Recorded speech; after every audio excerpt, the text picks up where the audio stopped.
I wish you would just disappear because you simply do not fit the aesthetic. Those were the words my future daughter-in-law whispered to my son 3 days before I was supposed to sign an $80,000 check for her wedding. I did not scream. I did not flip the table. I just stood up, walked out, and initiated a financial collapse that would teach them the meaning of the word respect. Before I tell you how I turned their dream wedding into a nightmare, please hit that like button and subscribe to the channel. Let me know in the comments if you have ever been treated like an ATM by the people you love the most. My name is Caleb, and I am 71 years old. I have spent the last 40 years building a construction empire in Chicago. I know the price of steel, I know the price of concrete, and I know the value of hard work. But apparently I did not know the value of my own son until last night. I was sitting in the Sterling Room at the most expensive restaurant in downtown Chicago. It was the rehearsal dinner. The air smelled of truffle oil and expensive perfume.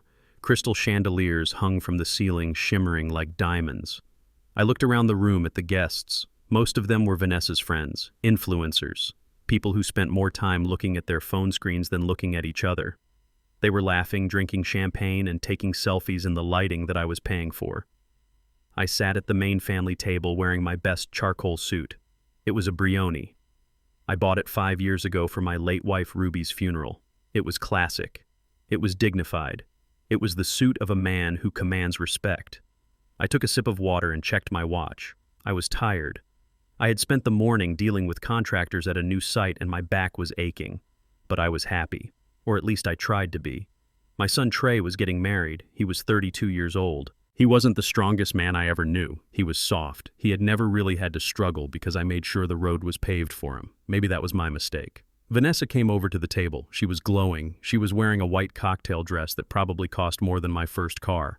She had her phone in her hand recording a video for her followers. She was smiling that wide, perfect smile that never seemed to reach her eyes. She panned the camera around the room, showing off the flowers, the table settings, the view of the city skyline. Then the camera landed on me. Her smile faltered. She stopped recording. She lowered the phone, and the light in her eyes went out, instantly replaced by a look of cold annoyance. She didn't say hello. She didn't ask if I needed a drink. She leaned in close to me, smelling of vanilla and entitlement. "Caleb," she said, her voice low and tight. "We have a little problem." I looked up at her.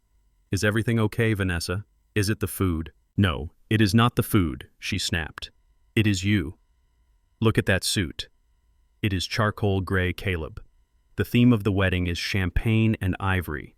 The aesthetic is warm tones. You are sitting right in the center of the head table. You look like a dark smudge in the middle of my perfect shot." I blinked. I thought she was joking. I looked down at my suit.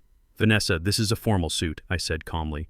"It is appropriate for dinner. It is not appropriate for my Instagram grid," she hissed. "I have sponsors, Caleb. I have brands watching this live stream. I cannot have you ruining the color palette. You need to move."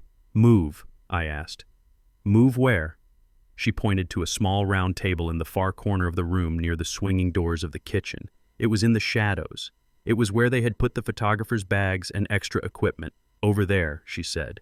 "Just for the dinner and the speeches. You can come back for the group photo if you take off the jacket, but for the live stream, I need you out of the frame. It is just better for the engagement metrics." I felt a coldness spread through my chest. It wasn't anger yet. It was shock. I looked at the table in the corner. She wanted to banish me to the darkness. She wanted to hide me. Me. The man who was writing the checks. The man who was letting them live in my penthouse rent-free for 3 years. I looked at Trey. He was sitting right next to me. He was drinking his scotch, staring at the tablecloth. He had heard every word. He knew exactly what she was asking.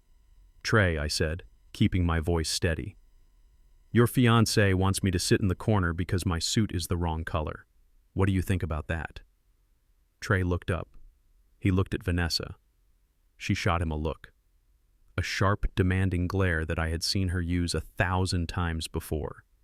It was the look that said, "Do what I say, or there will be consequences." Trey cleared his throat. He shifted in his chair. He didn't look me in the eye. "Dad," he mumbled. "I mean, it is her big day. You know how she gets about the photos. Maybe just for a little while. It is not a big deal, right? You don't want to upset her." I felt like he had slapped me. Not a big deal, to treat his father like a piece of furniture that needed to be rearranged. Vanessa smiled a triumphant smirk. See, Caleb, even Trey agrees. You are just being difficult. She leaned in closer to Trey, whispering loudly enough for me to hear. She wanted me to hear. She wanted to twist the knife. Babe, seriously, tell him to move. He looks like the driver. He looks like the help. It is embarrassing. People are going to think we couldn't afford a stylist. The driver, the help. The words hung in the air between us. I looked at my hands. These hands had laid bricks. These hands had poured cement in the freezing winter. These hands had signed the tuition checks for Trey's private school. These hands had held Ruby when she took her last breath. And now this girl, this 28-year-old girl who had never worked a real day in her life, was calling me the help. I waited. I waited for Trey to stand up. I waited for him to defend me. I waited for him to say, Vanessa, that is my father you are talking about. That is the man who built the roof over our heads. Apologize now. But Trey did nothing. He took a sip of his scotch. He looked away. He let the insult land.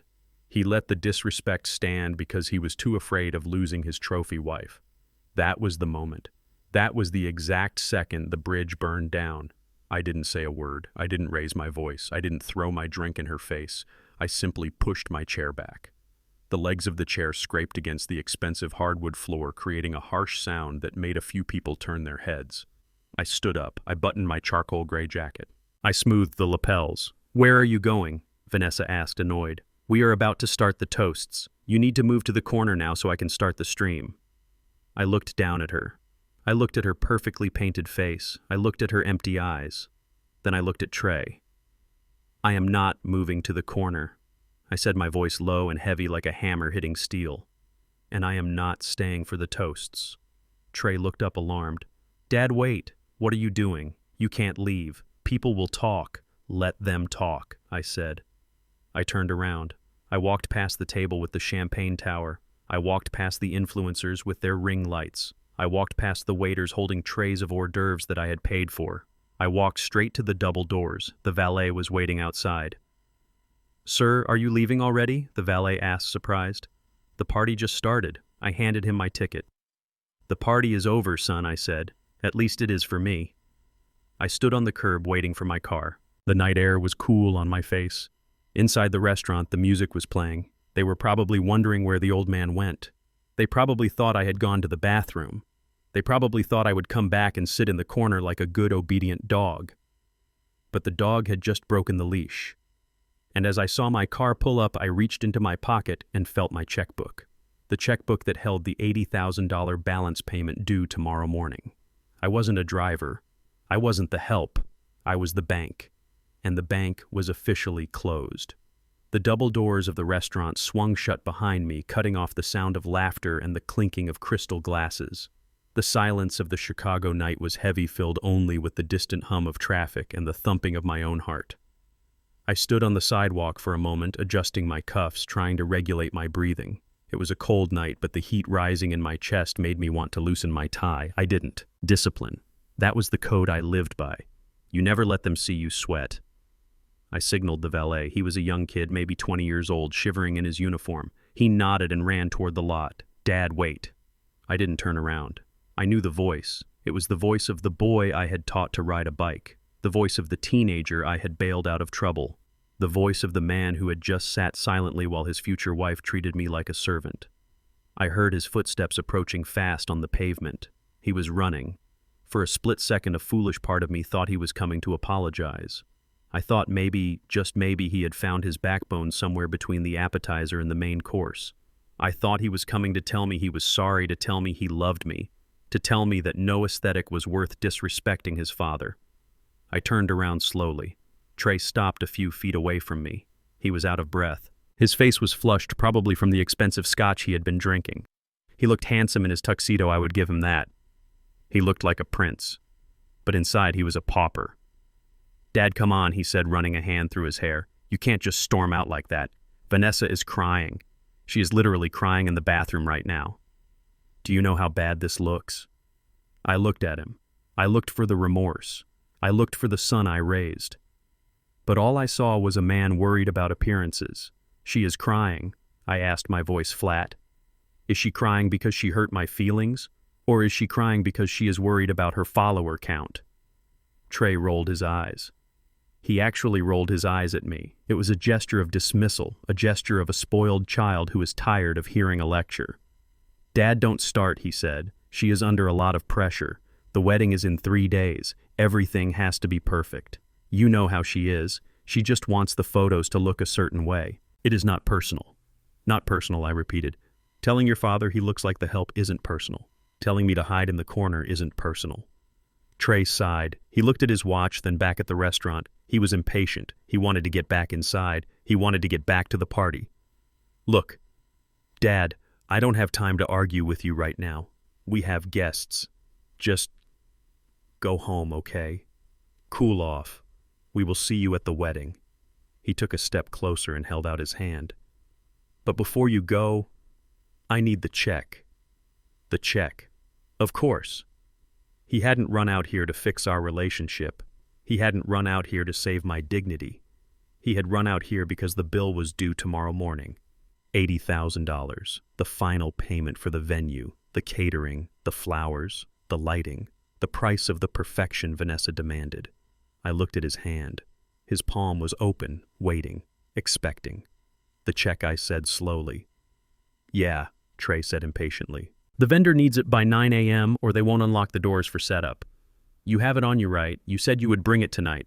I reached into the inside pocket of my jacket. I felt the leather cover of my checkbook. It was warm from my body heat. Trey smiled. It was a reflex smile, a smile of relief, a smile of victory. He thought he had won. He thought the old man was falling back in line, doing what he was told, paying the bills like a good little ATM. I pulled out the checkbook. I pulled out my fountain pen, the one Ruby gave me for our 25th anniversary. Trey's smile widened. He actually bounced a little on his heels. Thanks, Dad, he said, reaching for it before I had even opened it. You are a lifesaver. Seriously, I know Vanessa can be a lot, but she loves you. Deep down. We both do. She loves me deep down, I asked, uncapping the pen. But on the surface, she wants me to disappear. Trey laughed nervously. Dad, come on. Just write the check. I opened the checkbook. I wrote the date. I wrote the name of the venue, the Sterling Room. I wrote the amount, $80,000.00. I looked at the numbers. $80,000. That was 4 years of college tuition for a kid in my neighborhood. That was a down payment on a house. That was a lifetime of savings for some people.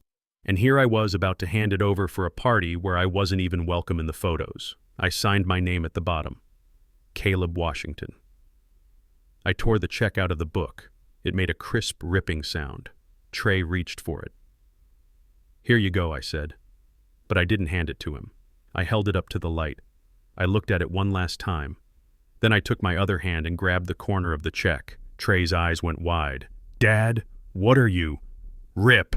I tore the check in half. Trey froze. His mouth fell open. He looked like he had just watched me murder someone. Dad, he gasped. Rip! I tore the halves into quarters. Rip! Rip! I tore the quarters into eighths. I kept tearing until the check was nothing but confetti in my hand. Then I opened my hand and let the pieces fall. The wind caught them, scattering $80,000 worth of paper across the pavement like dirty snow. What? What are you doing? Trey screamed. He fell to his knees trying to grab the pieces. Are you crazy? That was the money. That was the venue. How am I supposed to pay them? I looked down at my son scrambling on the ground in his tuxedo. It was a pathetic sight. That is not my problem anymore, Trey, I said. Trey looked up at me. His face was pale. His hands were full of torn paper. Dad, you can't do this. The wedding is in 3 days. If we don't pay tomorrow, there is no wedding. Vanessa will kill me. I put the pen back in my pocket. I capped it with a satisfying click. Then maybe you should have told Vanessa to treat the bank with a little more respect, I said. I didn't do anything, Trey yelled, standing up. It was her. Why are you punishing me? Because you stood there, I said, my voice rising for the first time. You stood there and watched her humiliate me. You chose her aesthetic over your father's dignity. You made your choice, Trey. Now live with it. My car pulled up. The valet jumped out and held the door open. He looked from me to Trey, sensing the tension but saying nothing. Dad, Please, Trey begged, grabbing my arm. Don't leave. Fix this. Write another check. Please. I am sorry, okay? I am sorry. I looked at his hand on my sleeve. I gently but firmly removed it. Sorry is a word, Trey, I said. Respect is an action. You showed me your action tonight. Now I am showing you mine. I got into the car. The leather seat felt cold. Dad Trey screamed, banging on the window. Dad opened the door. I looked at the driver. Drive, I said. The car pulled away. I watched in the rearview mirror as Trey stood there alone on the curb, holding a handful of trash that used to be his dream wedding. He looked small. He looked lost. And for the first time in 32 years, I didn't turn back to help him. I sat back in the seat. My heart was pounding, but my mind was clear. $80,000, gone. But my dignity, that was still intact, and that was worth a hell of a lot more than a party. I took out my phone. I had one more call to make. The night wasn't over. The check was just the beginning. Trey wished me luck with the wedding, but he was going to need a lot more than luck. He was going to need a miracle, and I was fresh out of miracles.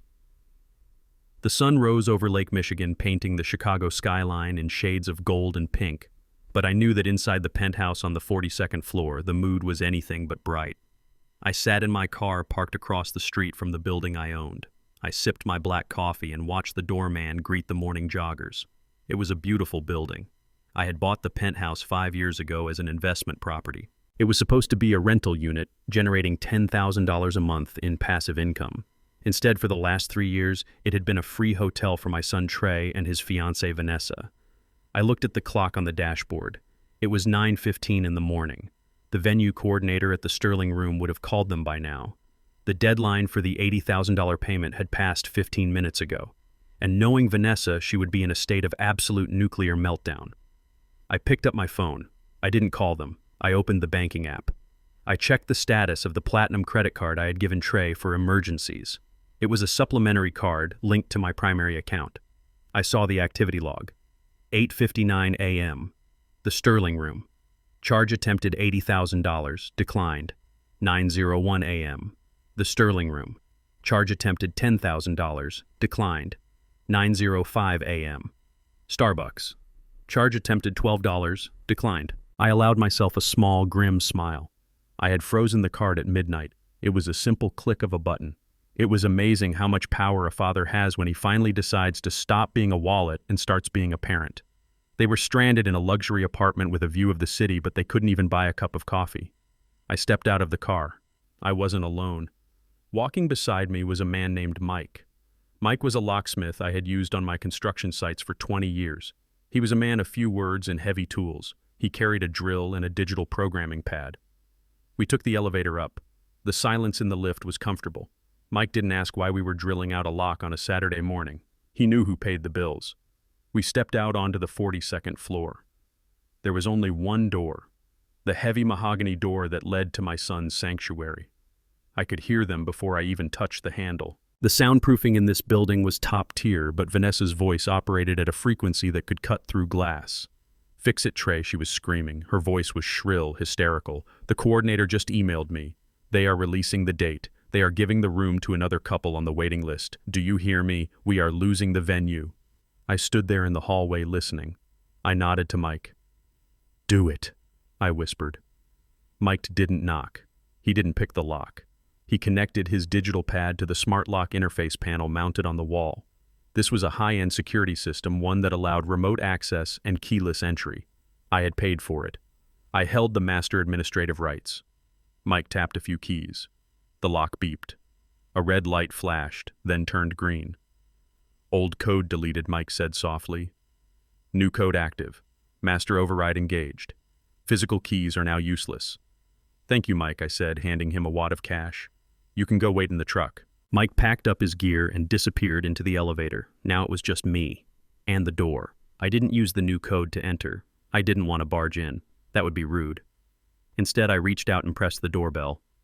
Ding dong. The screaming inside stopped instantly. I heard heavy footsteps stomping toward the door. The lock clicked. The door swung open. Trey stood there. He looked terrible. He was wearing the same t-shirt he had slept in. His hair was a mess and his eyes were bloodshot. He looked like a man who had been woken up by an executioner. When he saw me, his face transformed. Relief washed over him like a wave. He actually sagged against the doorframe. "Dad," he exhaled. "Oh, thank God. You are here." He looked past me, looking for my car, looking for the checkbook. "Did you bring it?" he asked, his voice trembling with hope.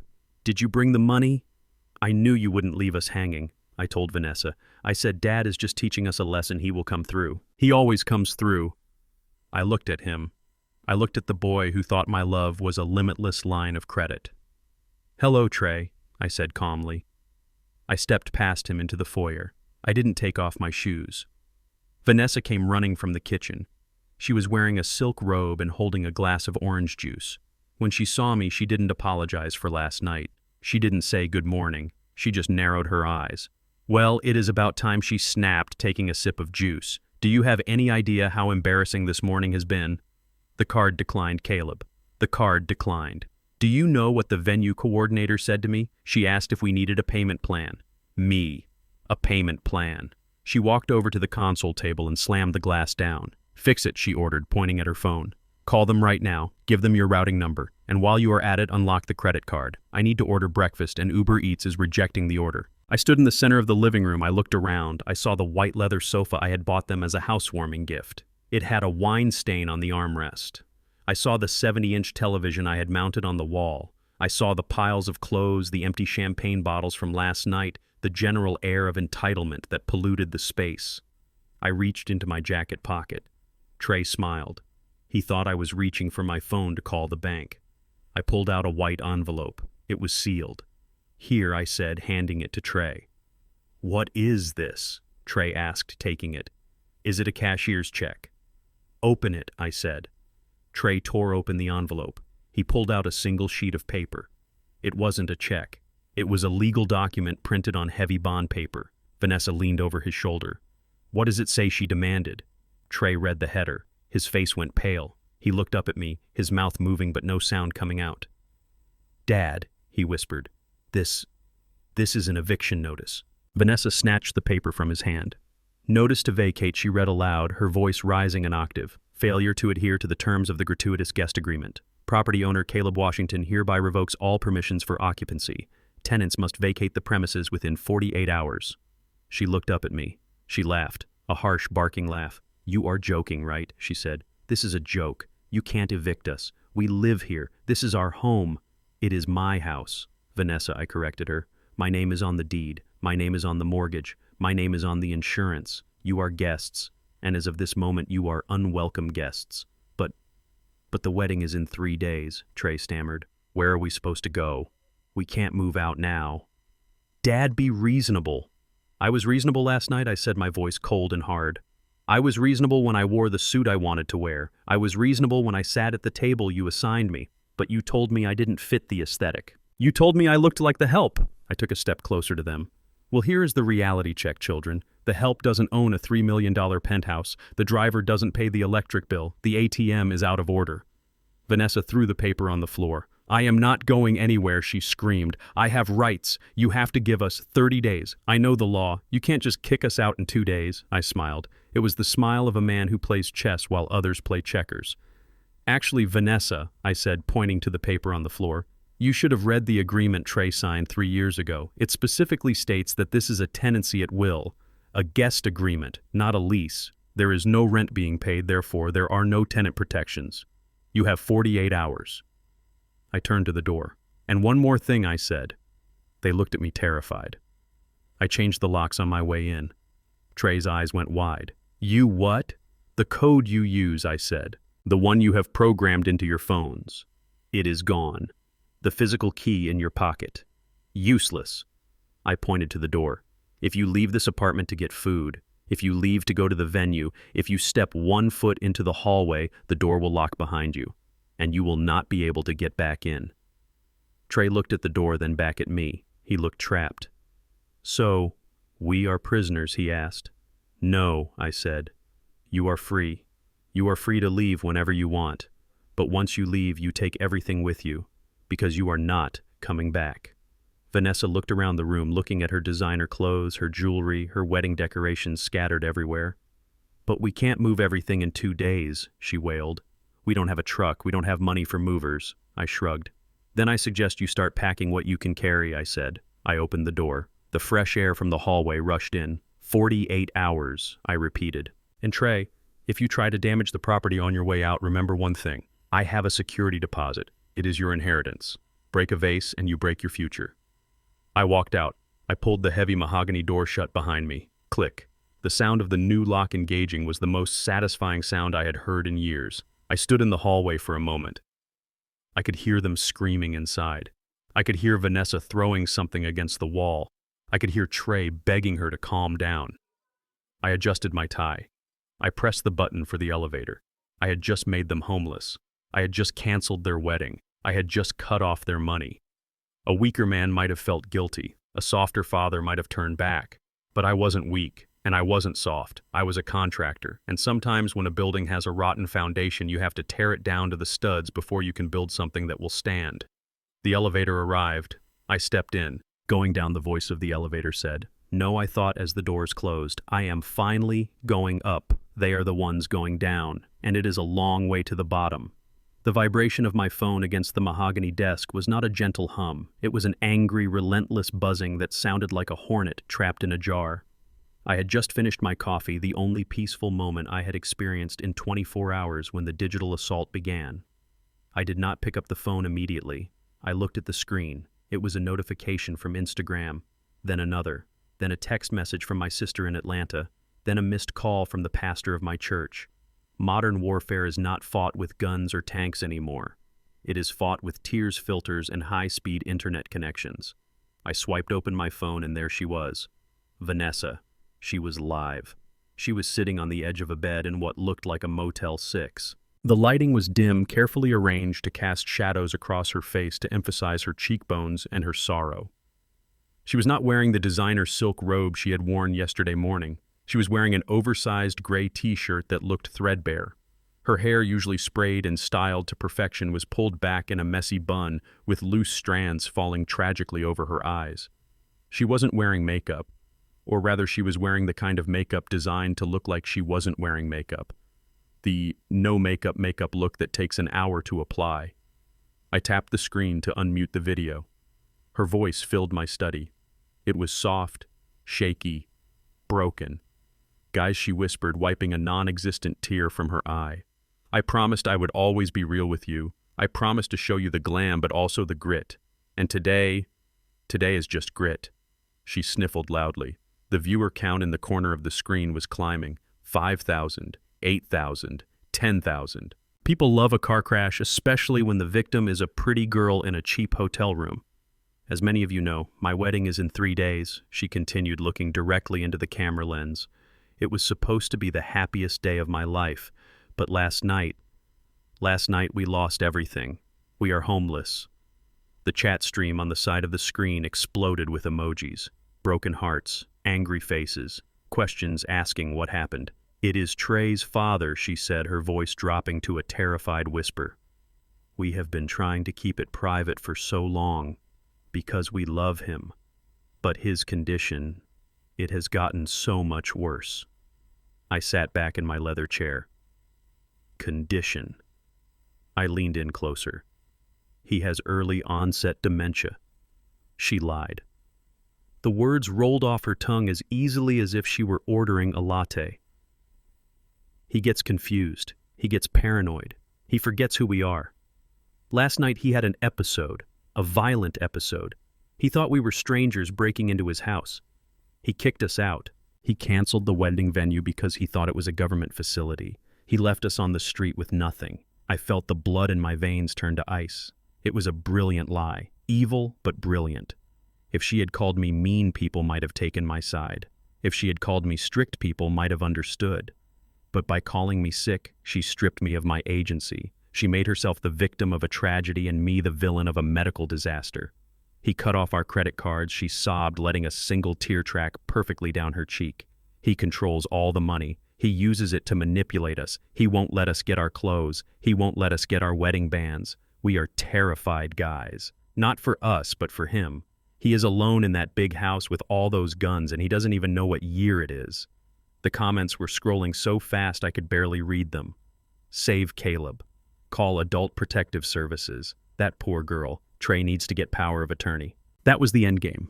Power of attorney. She was planting the seeds in the court of public opinion so that when they tried to legally commit me later, the narrative would already be established.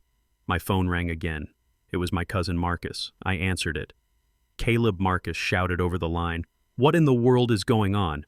I just saw the video. Are you okay? Do you know who I am?" I hung up. I turned off the phone. I unplugged the landline. I sat in the silence of my study. My heart was beating a slow, steady rhythm. A younger man might have gone online to defend himself. A younger man might have jumped into the comments section and started typing in all caps, screaming that she was a liar, screaming that she was the one who abused me. But I am not a young man. I am a contractor. And when you are building a skyscraper, you don't scream at the wind. You reinforce the steel. I did not record a response video. I did not post a status update. I reached into my desk drawer and pulled out a secure hard drive. Then I picked up my other phone.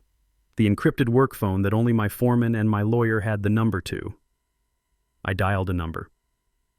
"Harrison," I said when he answered. Caleb Harrison's voice was crisp, professional. "I assume you are calling about the performance art piece currently airing on Instagram." "You saw it?" I asked. "My paralegal showed me," Harrison said. "She is quite the actress. She has you painted as King Lear and herself as the suffering Cordelia. It is defamation, Caleb, slander per se. We can send a cease and desist letter within the hour." "No," I said, my voice calm. "No cease and desist. That is what she wants. She wants a reaction. She wants to show the world that the angry old man is attacking her with lawyers. It feeds her narrative." "Then what do you want to do?" Harrison asked. "I want to build a case," I said. "I want to secure the perimeter." "Harrison, do you remember when I renovated the Sterling Room restaurant 5 years ago?" "Yes," Harrison said. "You did the structural reinforcement and the electrical. I did the security system too," I said. "I own the servers, Harrison. The contract states that I retain administrative access for maintenance purposes." There was a pause on the line. Then I heard the sound of Harrison typing. "And the penthouse?" Harrison asked. "I own the building," I said. "I installed the Nest cameras in the hallways and the internal security monitors in the living room. Trey insisted on them. He wanted to be able to check on the dog. They don't have a dog anymore, but they never disconnected the system." I opened my laptop. I logged into the cloud server. My fingers flew across the keys. I pulled up the footage from the Sterling Room first. Timestamp 7:30 p.m. The video was high definition. The audio was crystal clear. It showed the table. It showed me sitting there in my charcoal suit. It showed Vanessa leaning in. "Move to the corner," she said on the recording, her face twisted in a sneer. "You look like the help." I saved the clip. Then I pulled up the footage from the penthouse. Timestamp 9:30 a.m. this morning. It showed the living room right after I had left, right after I had locked the door. Vanessa wasn't crying. She wasn't scared. She was in a rage. She picked up a vase, my late wife Ruby's favorite blue vase. She threw it against the wall. It shattered into 1,000 pieces. "I hate him," she screamed on the video. "I hate that old miserable miser. I wish he would just die. If he dies before the wedding, we get everything anyway. Why won't he just have a heart attack and save us the trouble?" Trey was standing in the background looking terrified. "Babe, don't say that," he mumbled. "Shut up, Trey," she yelled, turning on him. "You are useless. If you can't get the money out of him, I will. I will ruin him. I will tell everyone he is crazy. I will go on Instagram and cry until the whole world hates him." I paused the video. There it was. The smoking gun. The confession. The malice. She wasn't a victim. She was a predator who was angry that the prey had fought back. I downloaded the file. I named it simply The Truth. "Harrison," I said into the phone, "I am sending you 2 files. I want them notarized. I want them authenticated, and I want you to prepare a press packet." "Are we releasing them now?" Harrison asked. "No," I said. "Not yet. She is building a stage, Harrison. She is gathering an audience. Let her. Let her get every eye in Chicago looking at her. Let her inflate this balloon until it is ready to burst." "When do we pop it?" Harrison asked. "At the wedding," I said. "But you canceled the wedding. I canceled the marriage. I corrected him. The event is still happening. The guests are still coming. She thinks she is going to show up there and create a scene. She thinks she is going to ambush me." I looked at the freeze frame of Vanessa's face twisted in hate. "She wants a show, Harrison. I am going to give her the greatest show of her life." I hung up the phone. I walked over to the window and looked out at the garden. My phone was still buzzing on the desk. The hate mail was pouring in. Strangers were calling me a monster. My own family was doubting my sanity. Let them doubt. Let them hate. In the construction business, we have a saying, you measure twice and you cut once. Vanessa was cutting blindly, hacking away at my reputation with a dull knife. But I was measuring. I was lining up the angles. I was checking the load-bearing walls. She thought she was destroying me online. She didn't realize that every lie she told was just another brick in the prison cell I was building for her. I sat back down at my desk. I opened a new folder on my computer. I labeled it Project Ruby. The internet is written in ink, Vanessa, I whispered to the silent room. But video is written in stone, and I am about to drop a mountain on you. The sign on the front gate of the industrial park read Washington Construction. It was a sign made of heavy gauge steel, welded by hand and painted a deep industrial blue. I remember the day I hung it up. I was 30 years old. My hands were calloused and my bank account was empty, but I had a vision. I built this company from a single pickup truck and a shovel. I poured the foundations for half the schools in Chicago. I framed the houses that sheltered thousands of families. Every brick, every beam, every bag of cement was paid for with my sweat. But today I wasn't walking into my company as the builder. I was walking in as the executioner. I parked my car in the reserved spot, marked Founder. I looked up at the glass windows of the executive suite on the second floor. That was where Trey sat. Or rather, that was where Trey played. I had given him the title of Vice President of Business Development 3 years ago. It was a title that meant nothing. His job consisted of taking clients to lunch, playing golf, and signing paperwork he rarely read. I paid him a salary of $200,000 a year. It was a bribe, really. A bribe to keep him close. A bribe to make him feel like a man, even though I was still doing all the heavy lifting. I walked through the lobby. The receptionist, Sarah, looked up. She had been with me for 20 years. She saw the look on my face. It was a look she hadn't seen since the recession of 2008 when I had to lay off half the crew. It was the face of a man doing what had to be done. "Good morning, Mr. Washington," she said, her voice quiet. "The board is waiting in conference room B. Trey just pulled in. He is running late." "He is always late," I said. I took the stairs. I didn't want to be in the elevator with him. I wanted to be seated at the head of the table when he walked in. The conference room was cold. The air conditioning was humming a low, steady drone. 3 other men sat around the mahogany table. My partners. Men who owned minority stakes in the company. Good men. Honest men. They looked uncomfortable. They knew why we were here. I had sent them the financial report at 6 a.m. I sat at the head of the table. I placed a single file folder in front of me. I clasped my hands and waited. 5 minutes passed, then 10. Finally, the door swung open. Trey walked in. He looked terrible. He was wearing a wrinkled suit, probably the same one he had worn yesterday when I kicked him out of the penthouse. He hadn't shaved. He smelled of stale coffee and stress. He was holding a venti latte and looking at his phone. "Sorry I am late, guys," he said, breezing into the room with that unearned confidence that always drove me crazy. Traffic was a nightmare, and you know how it is. Moving house is a pain. He laughed, a nervous, hollow laugh. Nobody joined in. He looked around the table. He saw the grim faces of the board members. He saw me sitting at the head staring at him with eyes like flint. He stopped. The smile slid off his face. "Dad, what is this?" he asked. "Why the emergency meeting? I have a suit fitting at noon. Can we make this quick?" "Sit down, Trey," I said. Trey hesitated. He pulled out the chair at the opposite end of the table. He sat down, but he didn't get comfortable. He kept his hands on the table fingers, drumming nervously. "Okay, I am sitting. What is going on? Is this about the apartment?" Because honestly, Dad bringing personal drama into the office is really unprofessional.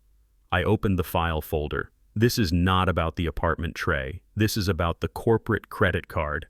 The American Express Platinum ending in 4098. Trey froze. His drumming fingers stopped mid-tap. He swallowed hard. "What about it?" he asked. His voice went up a pitch. I picked up a piece of paper. It was a transaction log. "I reviewed the monthly audit this morning," I said. "Usually the accounting department handles this. But given recent events, I decided to take a look myself." I looked at the paper. "There are a lot of interesting charges here, Trey. Dinners at Nobu, weekends in Miami, VIP tickets to concerts. We could argue that those are client entertainment even though I don't see any client names listed. I looked up at him, but there is one charge that caught my eye. Processed 3 days ago, $15,000. Vendor name, Bridal Couture of Chicago. The room went silent. The only sound was the hum of the AC and the sound of Trey's career disintegrating. Trey licked his lips. He looked at the other board members looking for an ally. He found none. They were staring at the table, embarrassed for him. "Dad, listen," he stammered. That was a mistake. I used the wrong card. My wallet is a mess. I meant to use my personal card. I was going to pay it back. I was going to write a check to accounting on Monday. I shook my head slowly. "Don't lie to me, Trey. I checked your personal accounts. You have $400 to your name. You didn't have $15,000. You used the company card because Vanessa wanted a custom designer dress and you couldn't afford to tell her no." "It is a loan," Trey shouted, standing up. "It is an advance on my salary. People do it all the time. I am the vice president, for God's sake." "You are an embezzler," I said. My voice was calm, but it carried the weight of a gavel. I stood up. I walked over to the whiteboard. "Misappropriation of corporate funds for personal use is a felony, Trey. It is theft, and it is a violation of your employment contract. Clause 14, Section B. Immediate termination for cause." Trey's face went white. "Termination," he whispered. "Dad, you are firing me." "I am not firing you," I said. "You fired yourself the moment you swiped that card to buy a dress for a woman who hates your family." "Dad, please," Trey begged. "The wedding is in 2 days. If I lose my job, how am I going to pay for the honeymoon? How am I going to pay for insurance? Vanessa has health issues, Dad. We need the benefits." I looked at him. I saw the desperation, but I also saw the entitlement. He still didn't get it. He was worried about the honeymoon. He was worried about the benefits. He wasn't worried about the fact that he was a thief. "You should have thought about that before you stole from the shareholders," I said. I turned to the board. I moved to terminate Trey Washington effective immediately for cause. All in favor? I said the man to my left. I said the man to my right. I said the man across from me. The vote was unanimous. I turned back to Trey. "Give me your badge," I said. Trey stared at me. He looked like he was about to cry. "Dad, don't do this. Vanessa will leave me. If I don't have money, she will leave me." I held out my hand. "If she leaves you because you don't have money, then she never loved you, Trey. I am doing you a favor. I am showing you who she really is. Now give me the badge." Trey reached into his pocket. He pulled out his ID card. He slammed it on the table. "Fine," he yelled. "Fine. Keep your stupid company. I don't need this place. I have connections. I have a network. I can get a job anywhere. Good luck with that," I said. "But you won't be using the company car to get to the interview." I pointed to the window. "The BMW in the parking lot is a lease in the company name. The keys Trey." Trey looked at the window, then back at me. He looked stripped. He looked naked. "You are taking the car too. It is a company asset," I said, "and you are no longer an employee." He threw the keys on the table. They skidded across the mahogany and hit my folder. "Is that it?" he spat. "Do you want the shirt off my back too? Did you pay for that?" "Actually, I did," I said. "But you can keep it. You will need something to wear to the unemployment office." Trey grabbed his latte. He turned around and stormed out of the room. He slammed the door so hard the glass rattled. The room was quiet again. I sat back down. I felt a heavy weight in my chest. It wasn't regret. It was grief. The grief of realizing that my son was not the man I hoped he would be. I picked up the keys to the BMW. I picked up the badge. "Gentlemen," I said to the board, "thank you for your time. I apologize for the disruption. I will assume the duties of business development until we find a suitable replacement, someone who knows the difference between a client dinner and a wedding dress." I walked out of the conference room. I walked down the hall to Trey's office. I watched as security escorted him out of the building. He was shouting into his phone, probably calling Vanessa, probably trying to spin a story about how he quit in protest, but he didn't quit. He was fired. He was walking out into the world with no job, no car, no insurance, and a fiancée who was already sharpening her knives on the internet. I stood by the window and watched him get into an Uber, a Toyota Camry with a dent in the bumper. "Welcome to the real world, son," I whispered. "The real world doesn't care about your aesthetic. The real world cares about what you bring to the table. And right now, you are bringing nothing but debt and a bad attitude. I turned away from the window. I had work to do, concrete to pour, steel to erect. I had a company to run. And for the first time in years, I didn't have to worry about looking over my shoulder to see what my son was stealing. The ledger was balanced. The rot was cut out. Now it was time to rebuild. The rain had started to fall over Chicago, a cold gray drizzle that tapped against the windows of my study like 1,000 nervous fingers. I sat in my leather armchair, listening to the rhythm of the storm and the silence of my empty house. It was the house Trey had grown up in, the house where Ruby and I had raised him. Every corner held a memory, the height chart penciled onto the kitchen door frame, the scratch on the floorboards where he had dropped his first toolbox. The ghost of the boy he used to be was everywhere, but the man he had become was a stranger I had just fired. The doorbell rang. It wasn't a demanding ring like yesterday. It was a hesitant short press, a polite request for entry. I checked the monitor on my desk. They were standing on the porch, Trey and Vanessa. But they didn't look like the arrogant couple who had mocked my suit at the restaurant. They had undergone a transformation. Vanessa was wearing a modest cardigan and flat shoes. Her hair was down simple, unstyled. She looked like a school teacher. Trey was standing a step behind her, holding a white bakery box tied with a satin ribbon. It was a performance. I knew it. I had seen contractors try to hide shoddy work with a fresh coat of paint 1,000 times. You can paint over black mold all you want, but the rot is still there underneath. I walked to the front door. I didn't rush. I let them stand in the rain for a minute. Let them feel the cold. Let them think about the warmth they had thrown away. I opened the door. They looked up at me.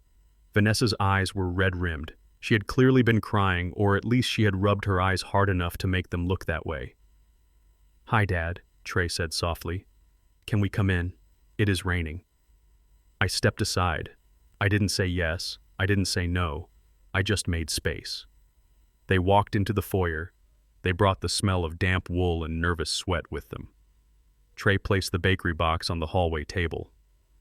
"We brought you a cake," Vanessa said, her voice trembling. "It is German chocolate, your favorite, from that bakery on 4th Street. I looked at the box. German chocolate was Ruby's favorite, not mine. I ate it because she loved it. They didn't even know that. They didn't know me at all. "What do you want?" I asked. I didn't invite them into the living room. I didn't offer them tea. We stood in the hallway like strangers conducting a business transaction. Vanessa stepped forward. She reached out as if to touch my arm, then pulled back her hand, hovering in the air. "We want to apologize, Caleb," she said. She took a deep breath, a shaky, theatrical breath. "I have been doing a lot of thinking, Caleb, about the last few days, and I realized I have been a monster." She looked down at her feet, then looked up at me through her lashes. "It is the stress, Caleb. You know how it is. The wedding planning, the pressure from social media, the vendors. It just got to me. I turned into someone I don't recognize. When I said those things at the restaurant, about your suit, about you sitting in the corner, I didn't mean it. I was just panicked. I was having a breakdown." She sniffled. Trey moved closer to her, putting a protective hand on her back. "She hasn't slept in 2 days, Dad," Trey said. "She is really sorry. We both are. We lost perspective. I listened to them.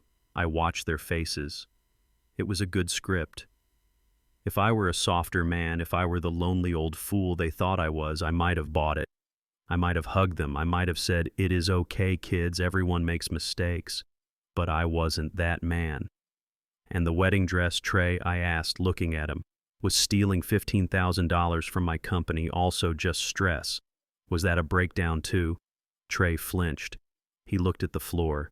"That was desperation, Dad. I just wanted to make her happy. I made a mistake. A huge mistake. But we can fix it. I will pay it back. I will work for free. Just don't cut us off. Not now. Not when we are so close to starting our lives." Vanessa stepped in front of him, shielding him. "Don't be mad at him, Caleb. Be mad at me. It was for my dress. He was just trying to be a good husband." She took a step closer to me. She looked around the foyer, looking at the photos on the walls. Photos of me and Ruby. Photos of our trips. photos of a life built on love and loyalty. "You know, Caleb," she said, her voice dropping to a whisper. "Last night I was looking at old photos of Ruby. Trey showed me her album." I stiffened. I didn't like her name in Vanessa's mouth. "She was such a beautiful woman," Vanessa continued. "So elegant, so kind. I feel like she has been watching over us. I feel a connection to her, Caleb. I really do." She looked at me with wide, earnest eyes. I think Ruby would want us to resolve this. She wouldn't want to see Trey suffering. She wouldn't want to see this family broken apart over money and a few bad words. She was a mother, Caleb. She would want her son to be happy. She would want you to walk him down the aisle. I felt a fire ignite in my chest. It wasn't the slow burn of disappointment anymore. It was the white-hot heat of rage. She was using the dead to manipulate the living. She was invoking the name of a woman who had more class in her little finger than Vanessa had in her entire body. Ruby, who worked double shifts with me. Ruby, who sewed her own clothes so Trey could have Nikes. Ruby, who never once asked for a spotlight because she was the light. I looked at Vanessa. I looked at the fake tears glistening in her eyes. "You think you know what Ruby would want?" I asked, my voice low. "I do," Vanessa said, nodding eagerly. "A mother's love is unconditional, Caleb. She would forgive us. She would want you to forgive us." I stared at her for a long moment. The silence stretched out tight as a piano wire. "You say you feel a connection to her," I said. "You say you respect her memory." "Of course I do," Vanessa said. "I honor her." "Then tell me, Vanessa," I said, taking a step toward her. "If you respect her so much, why did you destroy her work?" Vanessa blinked. Her confusion looked genuine for a second. What do you mean?" she asked. I pulled my phone out of my pocket. I had the app open. I had the file ready. "I am talking about the blue ceramic vase," I said. "The one in the penthouse. The one that sat on the mantel in the living room." Vanessa's face went pale. The color drained out of her cheeks so fast it looked like someone had pulled a plug. "You know the one," I continued. "It wasn't expensive. It wasn't designer. It was lopsided. The glaze was uneven. Ruby made that vase in a pottery class she took when she was fighting the cancer. Her hands were shaking from the chemo, but she made it. She was so proud of it. I put it in the penthouse because I wanted Trey to have a piece of her strength in his home." I held up the phone. Trey looked at Vanessa. He backed away from her slightly. "Yesterday morning," I said. "Around 9:30, right after I left the building. Right after I changed the locks." I tapped the screen. I turned the phone around so they could both see it. The video played. It was crisp, high-definition footage from the Nest security camera mounted in the corner of the penthouse living room. On the small screen, Vanessa was screaming. She was red-faced, furious. She wasn't the sad, apologetic girl standing in front of me now. She was a whirlwind of destruction. In the video, she grabbed a cushion and threw it. Then she walked to the mantel. She picked up the blue vase. "I hate this trash," she screamed on the recording. Her voice was tinny but clear. "I hate this old ugly junk. I hate his mother. I hate his memories."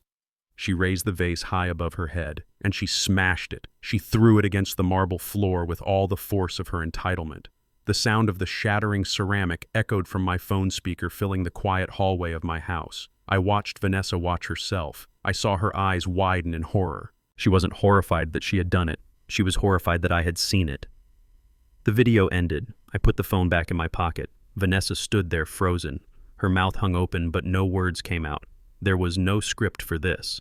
There was no influencer strategy for being caught desecrating a dead woman's memory.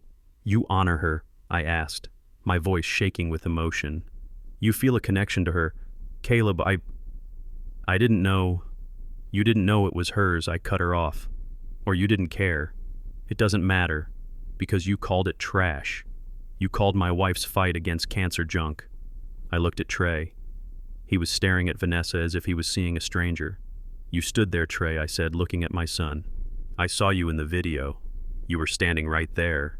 You watched her smash your mother's vase, and you did nothing. Just like you did nothing at the restaurant." "Dad," Trey whispered. "I was scared." "You were scared," I repeated. "You were scared of a girl throwing a tantrum, so you let her destroy the last thing your mother made with her own hands." I walked to the door. I opened it wide. The rain was coming down harder now, a torrential downpour. "Get out," I said. Vanessa started to cry again. Real tears this time. Tears of panic. Tears of a grifter who realizes the con is over. "Caleb, please," she sobbed. "I didn't mean it. I was angry. I will buy you a new vase. I will buy you 10 vases. You couldn't buy that vase with $1 million, I said. It is gone. Just like your wedding. Just like your place in this family." I pointed to the dark street. "Get out of my house and take your cake with you." Ruby hated German chocolate. It was too sweet, just like your apology. Trey tried to speak. "Dad, don't," I said. "Just go.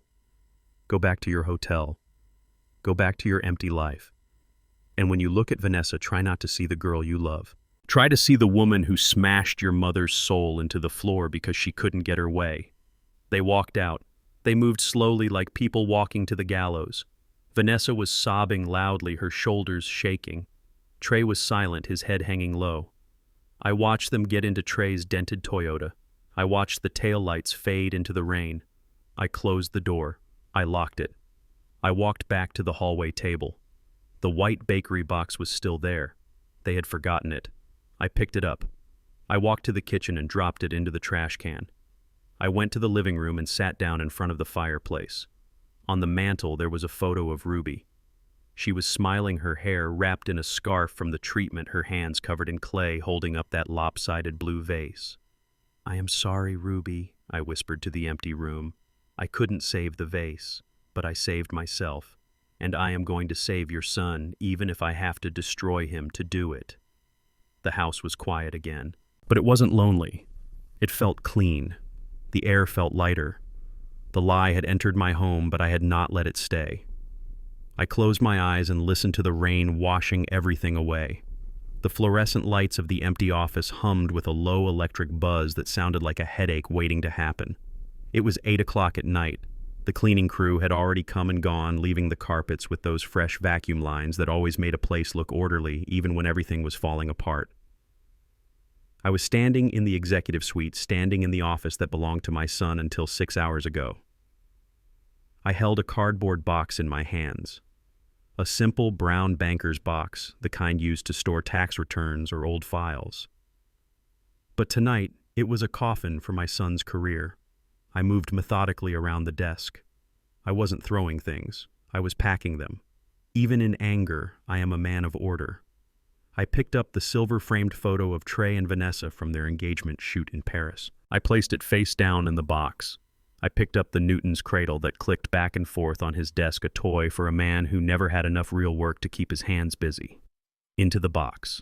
I picked up his personalized coffee mug, the one that said "World's Okayest Golfer." Into the box. It was a pathetic collection. 3 years as vice president of business development, and this was all he had to show for it. No blueprints. No hard hats, no soil samples, just toys and trophies for participation. I pulled open the top drawer of his mahogany desk. It was messy. Candy wrappers, loose change, a stack of unread industry magazines. I started to scoop it all into the trash can. I wanted this room clean. I wanted it sanitized so that on Monday morning when the new hire walked in, there would be no trace of the entitled boy who had sat here warming the chair. That was when I saw it. It was tucked underneath a stack of car brochures. A single sheet of paper printed from the office printer. It must have been printed recently because the paper was still crisp white, not yellowed by time. I picked it up. I don't know why. Maybe it was instinct. Maybe it was the contractor in me checking the specs before signing off on the job. It was an email thread. The subject line read, "Valuation and timeline for Washington Estate." I froze. My hand grip tightened on the paper, crinkling the edge. I began to read. The email was from a woman named Linda, a high-end real estate broker in Lake Forest. I knew who she was. She was the kind of shark who sold houses before the obituary was even printed in the paper. "Hi Trey," the email read. "Per our conversation, I have run the comps on your father's property. The land value alone is astronomical given the market surge. Since the house is dated specifically the kitchen and master bath, we recommend marketing it as a tear-down or a complete gut renovation. If we list immediately following the transfer of title, we can probably get a cash offer within 48 hours. Let me know when you have the power of attorney finalized so we can draft the listing agreement. A teardown. They were talking about my house, the house I built with my own hands in 1985, the house where I carried Ruby over the threshold, the house where she planted every single hydrangea in the garden, the house where Trey took his first steps. To them, it wasn't a home. It was a lot. It was square footage. It was cash. Dated. My kitchen was dated because Ruby liked it that way. She liked the oak cabinets. She liked the yellow tiles. They wanted to gut it. They wanted to smash Ruby's tiles just like Vanessa smashed her vase. I felt a cold sweat break out on the back of my neck. But I kept reading. There was a second email stapled to the back of the first one. This one wasn't from a real estate agent. It was from an admissions director. The logo at the top of the page was a stylized oak tree with the words, Shady Oaks Memory Care Facility. Shady Oaks. I knew the place. It was a warehouse for the unwanted. It was a facility on the outskirts of the city where families dropped off their burdens when they became too heavy to carry. I had visited a friend there once years ago. The smell of bleach could never quite mask the smell of urine and despair. The residents sat in wheelchairs in the hallway, staring at the wall, medicated into silence, waiting for death to come and sign their discharge papers. The email was addressed to Vanessa. Dear Vanessa, thank you for your inquiry regarding the involuntary admission process for your father-in-law. As we discussed, since he has a history of aggression and paranoid delusions specifically regarding finances and theft, we can expedite the intake process once you have the medical competency declaration signed by a physician. We have a semi-private room available in the secure wing starting next Monday. Please find the attached fee schedule, which can be paid directly from the patient's assets once you assume guardianship. Next Monday, 2 days after the wedding. I lowered the paper. The office was silent, but in my head I heard a screaming sound. It was the sound of my reality shattering. This wasn't just greed. This wasn't just a spoiled son wanting a bigger allowance. This was a conspiracy. This was a premeditated plot to end my life. They didn't just want the money. They wanted me gone. They wanted to erase me. They were going to let me walk him down the aisle, let me pay for the champagne, let me smile for the photos, and then 48 hours later they were going to have men in white coats drag me out of my own home. Paranoid delusions regarding finances and theft. That was the narrative. Vanessa wasn't just ranting on Instagram for sympathy. She was building the medical file. She was creating the evidence. Every time I questioned her spending, every time I refused to sign a check, she would use it as proof of my illness. See, doctor, he is obsessed with money. He thinks we are stealing from him. He is paranoid. But I wasn't paranoid. They were stealing from me. I walked over to the window. I looked out at the parking lot where the streetlights were buzzing. I felt nauseous. I felt a physical pain in my chest, sharp and deep, as if someone had stuck a knife between my ribs and twisted it. My son. My own flesh and blood. The boy I held when he had nightmares. The boy I taught to fish. He had sat in this chair in this office, drinking his latte, planning my imprisonment. He had looked me in the eye yesterday and asked for a check, all while knowing that he had already picked out the cell where I would die. I thought about Shady Oaks. I thought about the secure wing. That meant locked doors. That meant no exit. That meant sedatives. They would drug me until I actually did lose my mind. They would turn the lie into the truth. And while I rotted in a bed with bed sores, staring at a stucco ceiling, they would be bulldozing my garden. They would be smashing Ruby's kitchen. They would be spending the money from the sale on first-class tickets to Europe and designer handbags. I looked at the reflection of my face in the dark window. I didn't see a father anymore. I didn't see a sad old man. I saw a survivor. I saw the man who had fought his way out of poverty on the south side of Chicago. I saw the man who had stared down union strikes and mafia shakedowns in the 80s. I saw Caleb Washington, the contractor. You don't put a contractor in a nursing home. You don't bulldoze a man who builds foundations for a living. I folded the papers. I didn't crumble them. I folded them neatly, lining up the edges with precision. I put them in the inside pocket of my jacket right next to my heart. This was no longer a family dispute. This was a hostage situation, and I was the hostage who had just found the key to the handcuffs. I walked back to the desk. I looked at the box of Trey's things, the golf trophy, the picture frame. I picked up the box. I walked to the trash can in the corner of the room. I turned the box over. The contents tumbled out with a clatter. The glass on the picture frame shattered. The Newton's cradle tangled into a mess of wire and steel balls. The mug broke into 3 pieces. I left it there in the trash. I wasn't going to send it to him. He didn't deserve the memories. He didn't deserve the past. He had tried to sell my future, so I was canceling his history. I turned off the lights in the office. The room plunged into darkness. I walked out into the hallway. My footsteps were heavy, deliberate. I had a wedding to attend. Oh yes, I was definitely going to the wedding now. Before I found these papers, I was just going to stay home. I was going to let them have their day in the ruins of their venue. But now I had a speech to make.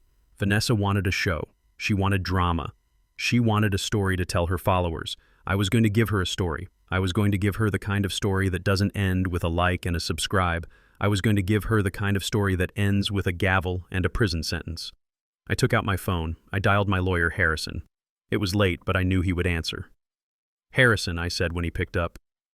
"Caleb, is everything all right?" Harrison asked, sensing the tone in my voice. "No, Harrison," I said, walking out into the cool night air. "Everything is far from all right, but it is about to get very interesting. I need you to call the private investigators," I said. The P as Harrison asked. "Why?" "Because I found the smoking gun," I said, touching my chest pocket.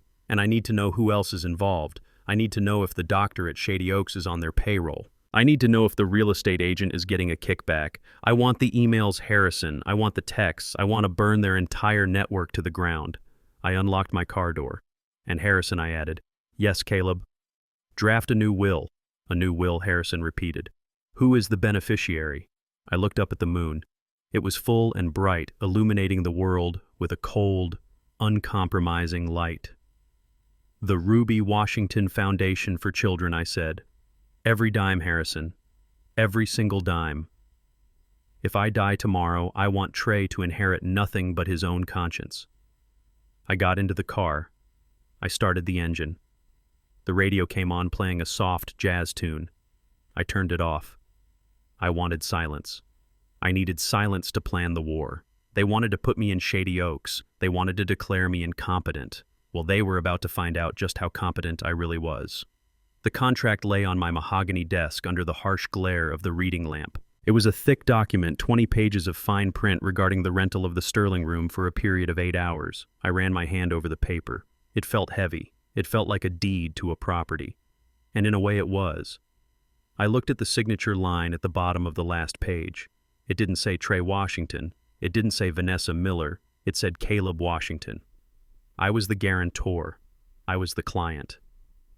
According to the laws of commerce and the state of Illinois, I was the only person whose voice mattered regarding this event. Trey and Vanessa were listed merely as the honorees. They were the guests of honor at a party I was throwing. And when the host decides the party is over, the guests have to go home. I looked at the clock. It was 9 a.m. The business day had officially begun. I had spent the night grieving the son I thought I had and planning the destruction of the enemies I actually had. Now it was time to execute. I picked up my phone. My hand was steady. I called the florist first. Mrs. Higgins. She was a sweet woman who had done the flowers for Ruby's funeral 5 years ago. She answered on the second ring, sounding cheerful and busy. "Good morning, Mrs. Higgins," I said.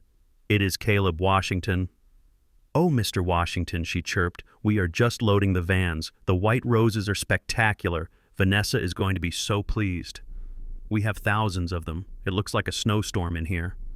I paused. I thought about the white roses.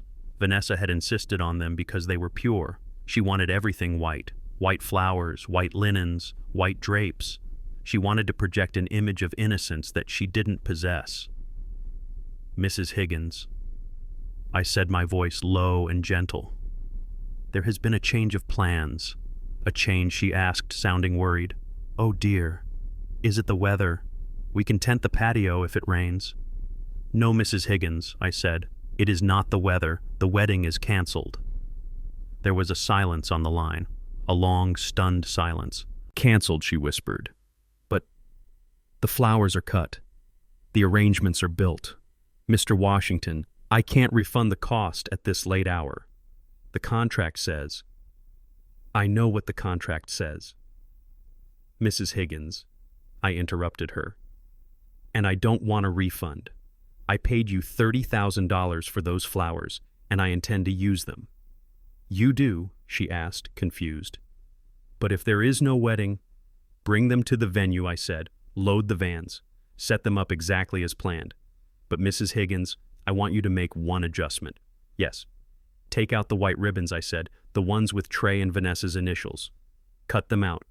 Replace them with purple ribbons. Purple, she asked. But Vanessa was very specific about the ivory theme. Vanessa is not the client, Mrs. Higgins, I said firmly. I am. And my wife Ruby loved purple. It was the color of royalty. It was the color of spirit. Replace the ribbons. And if you have any hydrangeas, blue ones, add those in too. I hung up. I called the band next. The Soul Town Orchestra, a 12-piece band that cost more than my first house. Mr. Washington, the band leader, answered. We are tuning up, ready to rock the night away. Change the set list, I said. Change it, sir. Vanessa wanted top 40 hits and no slow songs before midnight. Scrap it, I said. I want Motown, I want jazz, I want Aretha, I want Etta James, and I want you to learn a specific song by tonight. A Change Is Gonna Come by Sam Cooke. But sir, the bride. There is no bride, I said. Just play the music I paid for, or stay home and forfeit the fee. Your choice. I hung up. Now came the big call. The Sterling Room. I dialed the number for Marcus, the general manager. I had known Marcus for 10 years. I had renovated his kitchen. We had shared beers. He was a good man who ran a tight ship. Caleb, he answered. Big day tomorrow. We are setting the tables right now. Marcus, I said, we need to talk. I explained everything. I didn't give him the emotional sob story. I gave him the contractor's report. I told him about the disrespect. I told him about the fraud. I told him about the plan to put me in a home. Marcus listened in silence. I could hear him breathing on the other end. My God, Caleb, he said finally. That is, I don't even know what to say. That is evil. It is what it is, Marcus, I said. Now listen, I paid you an $80,000 deposit. The balance was due yesterday. I didn't pay it. I know, Marcus said. My coordinator was panicking. We were going to release the room. Don't release it, I said. I opened my banking app. I am wiring you the balance right now, Marcus. $80,000, plus a $10,000 tip for your staff to deal with the chaos. You are, Marcus asked. But why? If the wedding is off, why throw good money after bad? Because I hate waste, Marcus, I said, looking at the photo of Ruby on my desk. And because I have a better idea. I looked at the date on the calendar. It was the anniversary of the day Ruby and I started our foundation. We had always talked about doing a big gala, a fundraiser to help kids from the South Side get into trade schools. We never got around to it. We were always too busy working. Marcus, I said, do you have the signage for the lobby, the big digital board that welcomes the guests? Yes, Marcus said. It is programmed to say, the wedding of Vanessa and Trey. Change it, I said. Change it to what? Change it to the inaugural Ruby Washington Charity Gala. There was a pause. Then I heard a smile in Marcus's voice. For the kids, he asked. For the kids, I said. I am inviting the donors. I am inviting the community leaders. I am inviting the scholarship recipients. The food is paid for. The wine is open. Why let it go to waste when we can feed people who actually appreciate it? Consider it done, Caleb Marcus said. I will have the staff strip the wedding favors. We will set up a donation station in the foyer. And Marcus, I added, yes, if anyone named Trey or Vanessa tries to enter the building, security will stop them at the door. Marcus finished the sentence for me. They are persona non grata, Caleb. I will give the order myself. I hung up the phone. I leaned back in my chair. I felt a weight lift off my shoulders.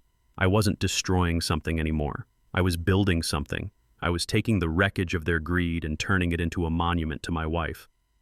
Meanwhile, on the other side of town, in a cheap motel room, Vanessa was waking up. I can imagine the scene. She probably reached for her phone before she even opened her eyes, checking her notifications, feeding on the sympathy of strangers. She probably nudged Trey awake, telling him to call the venue again, telling him to fix it. She probably thought she still had a chance. She probably thought that if she just screamed loud enough, if she just threatened enough, she could bully her way back into the Sterling Room.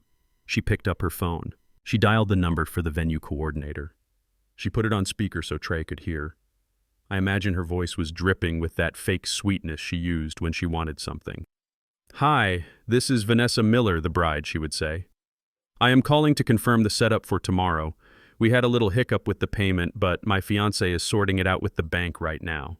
We need to make sure the white roses are on the main stage." I imagine the silence on the other end. I imagine the coordinator looking at the new instructions Marcus had just posted on the bulletin board. I imagine the coordinator's voice cool and professional. "I am sorry, Ms. Miller, but I show no reservation under that name for tomorrow." Vanessa would laugh, a nervous, high-pitched laugh. "Excuse me," she would say. "Of course there is a reservation. The Miller-Washington wedding. The Sterling Room. We have been planning this for a year." "I am looking at the schedule right now, ma'am," the coordinator would say. "The Sterling Room is booked for a private charity event. The Ruby Washington Gala." I imagine Vanessa's face going pale. I imagine her hand gripping the phone so tight her knuckles turned white. "Ruby," she would whisper. "Yes," the coordinator would continue. "Mr. Caleb Washington is the host. The guest list has been finalized, and I am afraid your name is not on it." But that is my venue." Vanessa would scream, her mask slipping. "That is my date. He can't do that. He can't just steal my wedding." "He didn't steal it, ma'am," the coordinator would say, her voice hardening. "He paid for it. He owns the contract. And he has instructed us that this is a private event. Security has been notified to bar entry to unauthorized persons." "But the flowers," Vanessa would stammer. "The food, the champagne, all being repurposed for the charity," the coordinator would say. "It is going to be a beautiful event, Ms. Miller, raising money for underprivileged children. It is a wonderful gesture by Mr. Washington." Click, the line would go dead. I sat in my study imagining that silence, the silence of a phone call ending, the silence of a dream dying. Vanessa and Trey were sitting in a motel room surrounded by suitcases with no home to go back to and now no wedding to go forward to. They had wanted a venue. They had wanted a stage. Well, I had just burned the theater down. I stood up. I walked to the window. The rain had stopped. The sun was trying to break through the clouds. I had work to do. I had to call the pastor. I had to call the trade school directors. I had to invite the people who actually mattered. Tomorrow night, the Sterling Room would be filled with music. It would be filled with laughter. It would be filled with the spirit of Ruby Washington. And somewhere in the dark outside the glass, looking in like hungry ghosts, would be my son and the woman who thought she could erase me. They wanted to put me in a home. Instead, I put them in the street. And the band played on. The boutique was called Bridal Couture of Chicago, and it sat on Oak Street right in the heart of the Gold Coast. It was the kind of place that didn't put price tags in the window because if you had to ask, you couldn't afford it. The owner was a woman named Eleanor. I had known Eleanor for 30 years. We went to the same church on the South Side long before she became the queen of Chicago bridal fashion. I had built out her first shop when she was just starting, and she had never forgotten it. She was a woman of integrity, a woman who believed that a wedding dress was a sacred garment, a symbol of a promise before God. To Vanessa, that dress was just a prop. It was a $15,000 costume designed to look good on an Instagram grid. It was custom lace imported from Milan, hand-stitched with pearls and fitted to within a millimeter of her life. And she had paid for it using the credit card of a company she did not work for, money she did not earn, and a future she did not deserve. I wasn't at the shop when it happened. I didn't need to be. Eleanor sent me the security footage later that afternoon. I sat in my study with a glass of water and watched the final act of Vanessa's tragedy unfold on my laptop screen. It was 2 p.m. The bell above the door chimed. Vanessa and Trey walked in. They looked like refugees from a high-fashion war zone. Vanessa was wearing large sunglasses to hide her swollen eyes, but her energy was frantic. She was vibrating with a desperate manic hope. In her mind, getting the dress was the solution. If she had the dress, she could still get married. She could do it in a park. She could do it in a courthouse. As long as she looked the part, she could spin the narrative. She marched up to the counter. Eleanor was standing there. Eleanor is a tall woman with silver hair and a spine of steel. She didn't smile. She didn't offer them espresso. She just stood with her hands folded on the glass counter guarding the sanctuary. "I am here for my dress," Vanessa announced, her voice loud and demanding. "The fitting was finished last week. It should be bagged and ready." Eleanor didn't move. She looked at Vanessa over the rim of her glasses. "Hello, Vanessa," Eleanor said calmly. "Hello, Trey." "Just give us the dress," Eleanor, Trey said. He sounded tired. He was looking over his shoulder as if expecting the police or maybe me to jump out from behind a mannequin. "We are in a hurry." We have a lot of replanning to do, thanks to my father. Eleanor sighed. It was a heavy sound. I cannot give you the dress, Vanessa, she said. Vanessa froze. She lowered her sunglasses. Excuse me, she said. What do you mean you can't give it to me? It is paid for. The deposit cleared. The final balance cleared 3 days ago. I have the receipt. She started digging through her purse, pulling out crumpled papers. Here, she shouted, slamming a piece of paper on the counter. Look, paid in full, $15,000. Now go get my dress. Eleanor didn't look at the paper. I know it was paid for, Vanessa, Eleanor said. But I also know how it was paid for. She reached under the counter and pulled out a file folder. She opened it. I received a call from Caleb Washington this morning, Eleanor continued. He is the majority shareholder of Washington Construction. He informed me that the corporate credit card ending in 4098, which was used to purchase this garment, was used without authorization. Vanessa's face went pale. That is a lie, she hissed.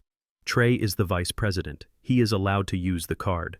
Not anymore, Eleanor said. He has been terminated for embezzlement. And this dress is considered an asset purchased with stolen funds. She closed the folder. Mr. Washington has instructed me to hold the item as evidence pending a forensic audit of the company finances. If I release this dress to you, I would be an accessory to receiving stolen property. Trey stepped forward, his face flushing red. Eleanor, come on, he pleaded. You know my dad. He is just being vindictive. This is ridiculous. It is a dress. It is already altered. You can't sell it to anyone else. Just let us take it. We will pay him back later. I cannot do that, Trey, Eleanor said. The police report has already been filed. The item is tagged as evidence. It stays in the vault. That was the moment Vanessa snapped. The hope that had been holding her together since the morning shattered. Without the dress, she was just a girl in a motel room. Without the dress, she had no content. Without the dress, she had no identity. No, she screamed. It was a primal sound, a shriek that made the other brides in the shop turn around in horror. You are lying, Vanessa yelled. You are all conspiring against me. You and that old man. You are jealous. You want to ruin my day. She lunged over the counter. She tried to grab Eleanor. She tried to claw her way into the back room. Where is it? She screamed. Give it to me. It is mine. It is my dress. Eleanor stepped back calmly, pressing a button under the counter. The silent alarm. Trey grabbed Vanessa around the waist, trying to pull her back. Vanessa, stop, he yelled. You are making a scene. Let me go. Vanessa fought him, kicking her legs. She was hysterical. She broke free from Trey and ran toward the display racks. She started grabbing dresses off the hangers, throwing them on the floor, stepping on the silk and tulle. If I can't have my dress, nobody gets a dress, she screamed. Then she did the only thing she knew how to do when reality attacked her. She pulled out her phone. She hit the live button on Instagram. She turned the camera on herself. Her hair was wild. Her face was distorted with rage and tears. Help me, she screamed into the phone. Please, someone help me. I am at Bridal Couture on Oak Street. They are stealing my dress. They are thieves. This shop is a scam. The owner is attacking me. She spun the camera around, pointing it at Eleanor, who was standing stoically by the counter.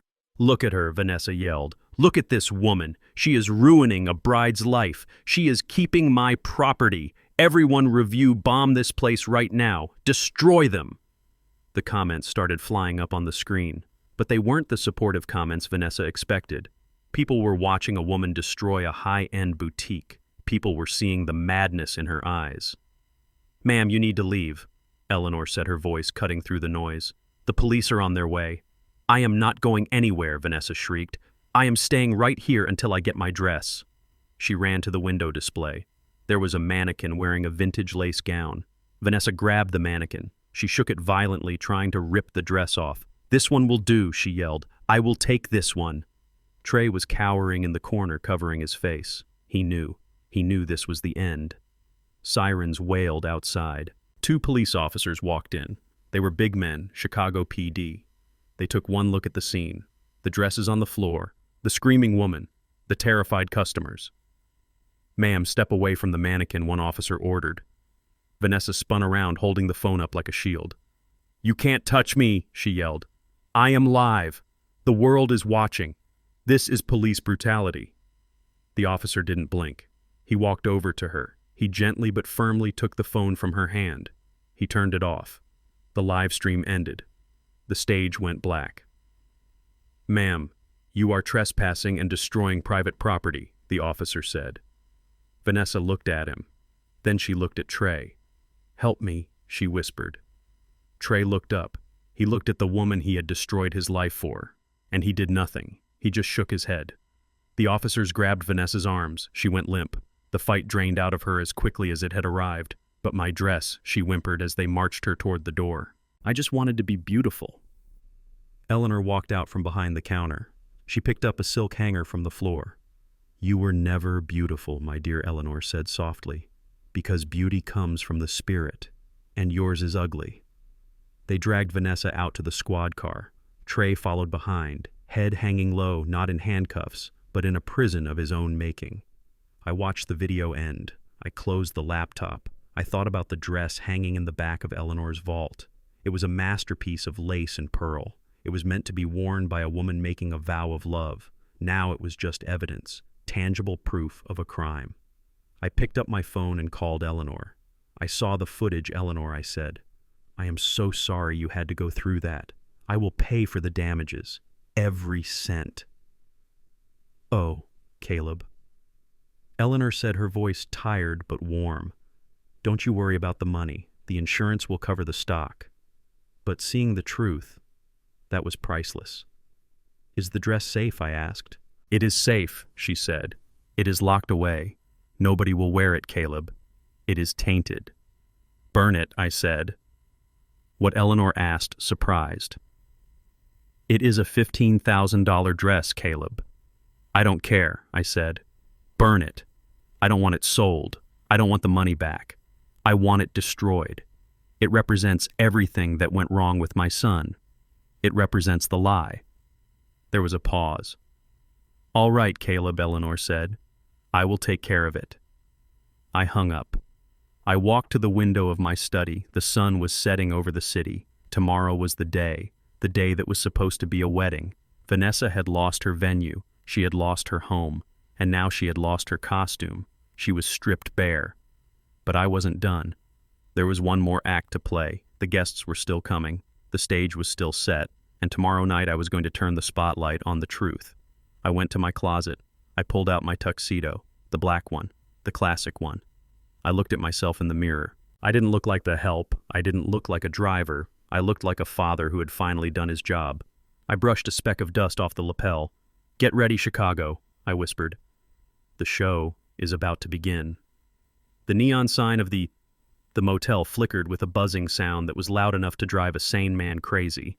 It was a cheap motel, the kind that sits by the highway exit where the 18-wheelers rattle the windows every time they shift gears. It was 11 o'clock at night. This was the bridal suite, a room with peeling beige wallpaper, a carpet that smelled of stale cigarettes and regret, and a bathroom sink that dripped with a rhythmic torture. This was where my son and his fiancée were spending the night before their wedding. I was not there, of course. I was sitting in my study at home, surrounded by the quiet comfort of the life I had earned. But I know what happened in that room. I know because Trey told me later in a confession booth made of bulletproof glass. And I know because Vanessa broadcast half of it to the world. Trey was sitting on the edge of the lumpy mattress. He was wearing the same clothes he had been wearing for 2 days. His shirt was stained. His face was covered in stubble. He held his head in his hands, his fingers digging into his scalp as if he could physically pull the stress out of his brain. He was hungry, he was tired, and for the first time in his life, he was completely and utterly broke. Vanessa was pacing. She was like a caged tiger in that small room. She walked from the window to the door and back again, her bare feet slapping against the thin carpet. She still had her phone in her hand. It was her lifeline, her weapon, her god. The charger cable trailed behind her like a leash. She wasn't crying anymore.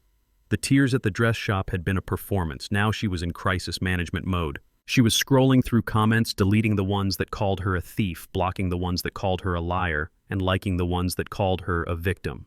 "We can still fix this," she muttered to herself. "We just need to pivot.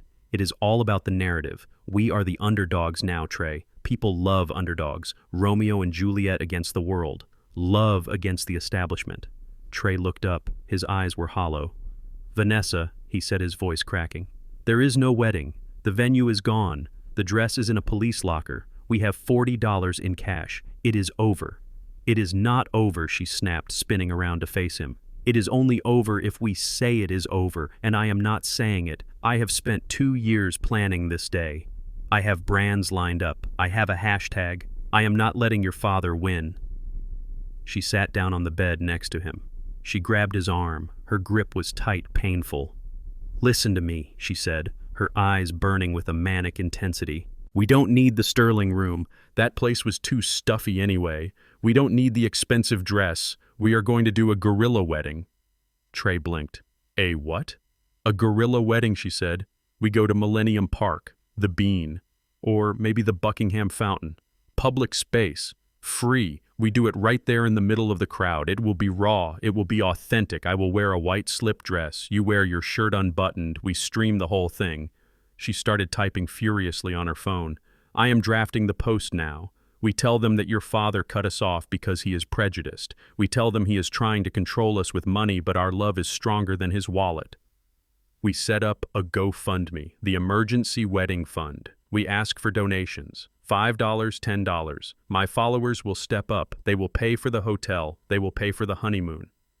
Trey pulled his arm away. He looked at her as if she were speaking a foreign language. "You want to beg?" he asked. "You want to beg strangers for money on the internet. It is not begging," she hissed. "It is crowdsourcing. It is community support." "It is humiliation," Trey said, standing up. He walked to the window and looked out at the parking lot where his dented car sat under the flickering light. "I can't do this, Vanessa. I can't stand in a park and ask people for money. I am a grown man. I was a vice president yesterday. You were a vice president because your daddy gave you a job," she spat, "and now you are nothing because your daddy took it away. Don't you get it, Trey? He wants to break us. He wants us to come crawling back." Trey leaned his forehead against the cold glass. "Maybe we should," he whispered. Vanessa stopped typing. "What did you say?" "Maybe we should go back," Trey said louder. "Maybe we should just apologize, really apologize. Not the fake stuff we did this morning. I mean, go to him. Tell him we were wrong. Tell him we will sign a prenup. Tell him we will work for him." He turned around to face her. There were tears in his eyes. "He is my dad, Vanessa. He loves me. I know he does. He is just hurt. If I call him right now and tell him I am leaving you." The room went deadly silent. The drip of the faucet sounded like a drum beat. "Leaving me," Vanessa repeated. Her voice was dangerously soft. Trey wiped his face. "This isn't working, Ness. Look at us. We are in a roach motel. You smashed his wife's vase. You tried to destroy his shop. You are live streaming our misery. This isn't love. This is a circus, and I am tired of being the clown." He reached into his pocket. He pulled out his phone. "I am calling him," Trey said. "I am going to beg him to take me back. I don't care about the money. I just want my family back." He unlocked the screen. He started to dial my number. Vanessa moved faster than I thought possible. She lunged across the room. She didn't grab his arm. She slapped him. It was a hard, sharp slap across the face. Trey dropped the phone. It fell to the carpet with a dull thud. "You coward," Vanessa screamed. "You spineless, pathetic little mama's boy." She stood over him, her chest heaving. "You think he will take you back?" She laughed. "After everything. After the embezzlement. After the lies. He hates you, Trey. He fired you. He evicted you. He humiliated you in front of the whole city. He doesn't want a son. He wants a slave." She kicked the phone away from him, sliding it under the bed. "He is laughing at us right now," she said. "He is sitting in that big empty house drinking his whiskey and laughing at how weak you are. And you want to call him. You want to crawl back and lick his boots." Trey held his cheek where she had slapped him. He looked broken. The spark of rebellion that had flared up for a second was extinguished. "He won't forgive me," Trey whispered. "No, he won't," Vanessa said. "But I am here. I am the only one who is here. I am the only one fighting for you." She grabbed his face in her hands, squeezing his cheeks, forcing him to look at her. "We are going to win, Trey. But we have to be smart. We have to be ruthless. We need money, real money, not just donations. We don't have money," Trey mumbled. "But he does," Vanessa whispered. She let go of him and walked to the window. She stared out at the dark highway. "He has a safe," she said. Trey looked up. "What?" "Your father," Vanessa said, turning back to him. In the study, behind the painting of the ship. He has a wall safe. You told me about it once when we were dating. You said he keeps cash in there. Emergency cash, gold coins, Ruby's jewelry. Trey shook his head violently. No. No way. I am not robbing my father. It is not robbery, Vanessa said soothingly. It is family assets. It is your inheritance, Trey. It belongs to you eventually anyway. We are just taking an advance. He has cameras, Trey said. He has an alarm. You know the code, she said. You grew up in that house. Did he change the alarm code? Trey hesitated. He never changes the alarm code. It is his birthday. 0704. Vanessa smiled. It was a wolf's smile in the dim light of the motel room. See, she said, it is destiny. We go there tonight. Late. Around 3 a.m. He will be asleep. He is an old man, Trey. He sleeps like the dead. We slip in. We open the safe. We take what we need to start over, just enough for the wedding, just enough to get to California. Trey stood up. He was shaking. This is a felony, Vanessa. If we get caught... We won't get caught, she said. We are family. Even if he wakes up, what is he going to do? Shoot his own son? Call the cops on his own flesh and blood? No. He will just yell, and we will be gone. She walked over to him. She kissed him. It wasn't a kiss of affection. It was a kiss of sealing a pact. Don't be a coward, Trey, she whispered against his lips. Be a man. Take what is yours. Do it for me. Do it for us. Trey looked at her. He looked at the peeling wallpaper. He looked at the bleak future stretching out before him. He was weak. He had always been weak. And weakness seeks the path of least resistance. Standing up to me required character. Stealing from me only required silence. Okay, he whispered. Okay. Vanessa clapped her hands. Good. Now get your coat. But first we have to go live. She picked up her phone from the bed. She checked her hair in the mirror. She pinched her cheeks to make them look flushed. We need to prime the audience, she said. We need to tell them that we are desperate. We need to tell them that we are scared for our safety. That way, if anything happens tonight, if there is a confrontation, it will look like self-defense. She hit the button. Hey guys, she said to the screen, her voice instantly transforming into a tragic whimper.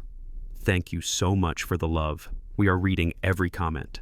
We are sitting here in this motel room just holding each other, trying to survive. We don't know what to do. Trey is so broken. His father has taken everything. She panned the camera to Trey. He sat on the bed, looking down, looking guilty, looking terrified. But the audience didn't see guilt. They saw a victim. We are going to fight for our love, Vanessa promised the camera, no matter what it takes. We might have to do some hard things tonight, some scary things. But we are doing it for love. Please pray for us. She ended the stream. She looked at Trey. Let's go, she said. I sat in my study miles away watching the replay of the video on my phone. Some scary things. I put the phone down. I looked at the painting of the ship on the wall. Behind it was the safe. It was empty. I had moved everything to the bank deposit box yesterday, but I wasn't going to tell them that. I looked at the clock. It was midnight. I stood up and walked to the kitchen. I made a pot of coffee. Then I called the security firm. I need 2 men at my house, I said. Armed. Tonight. I wasn't going to sleep. I was going to wait. If they wanted to play burglars, I would let them. But they were forgetting one thing. This wasn't just a house. It was a fortress. And the drawbridge was up. The digital clock on the mantelpiece read 3:14 in the morning. It is what they call the witching hour, the time when the veil between the living and the dead is supposed to be thinnest. But in my house, the only ghosts present were the memories of a happy family that had ceased to exist. I sat in my wingback chair in the corner of the living room, the one that faces the front door. I was not asleep. I was not reading. I was holding a cup of Earl Grey tea that had gone cold an hour ago. I was waiting for my son to rob me. The house was dark, save for the moonlight spilling through the bay windows, creating long silver rectangles on the hardwood floor. In the shadows behind me stood 2 men, Mr. Henderson and Mr. Wallace. They were private security contractors, former military, big silent men who blended into the darkness like they were woven from it. I had hired them not to protect me from strangers, but to witness the tragedy of my own bloodline. I had hoped I was wrong. A father always hopes he is wrong. When I saw Vanessa's live stream earlier that night, when I heard her whisper about scary things, I prayed that Trey would find his spine. I prayed he would say no. I prayed he would remember the Sunday mornings we spent in this very room reading the comics and eating pancakes. I prayed he would remember the lectures I gave him about integrity, about how a man's name is his only true currency. But then I heard it. The sound of a car engine cutting off a block away. They were smart enough not to park in the driveway, but dumb enough to think I wouldn't notice the silence that follows a car door closing softly in the dead of night. Then came the footsteps. Soft, hesitant steps on the front porch. I could hear the floorboards creak. I knew exactly which board it was, the third one from the left. It had squeaked for 20 years. I never fixed it because I liked knowing when my family was home. Now it sounded like a warning bell. I watched the keypad of the alarm system mounted by the door. The green light was blinking steadily. This was the test, the final exam. I hadn't changed the alarm code. Vanessa was right about that. It was still 0704. Ruby's birthday, July 4th. She was my firecracker. I left the code active because I wanted to give Trey a choice. If he broke a window, he was a vandal. If he picked the lock, he was a thief. But if he typed in his mother's birthday to break into her home to steal her jewelry, he was something far worse. He was a traitor. Beep, beep, beep, beep. The four tones echoed in the silent house. Chime. System disarmed. The mechanical voice of the security system announced his betrayal. He used her birthday. He used the day she was born to violate the house where she died. I closed my eyes for a brief second, swallowing the lump in my throat. Goodbye, Trey. The front door opened. A slice of street lamp light cut across the foyer. A figure stepped inside. He was dressed in black, wearing a hoodie pulled up over his head. But I knew the walk. I knew the slump of the shoulders. I knew the way he hesitated on the threshold, wiping his feet on the mat out of habit before realizing he was here to commit a felony. He didn't call out. He didn't say, "Dad, are you home?"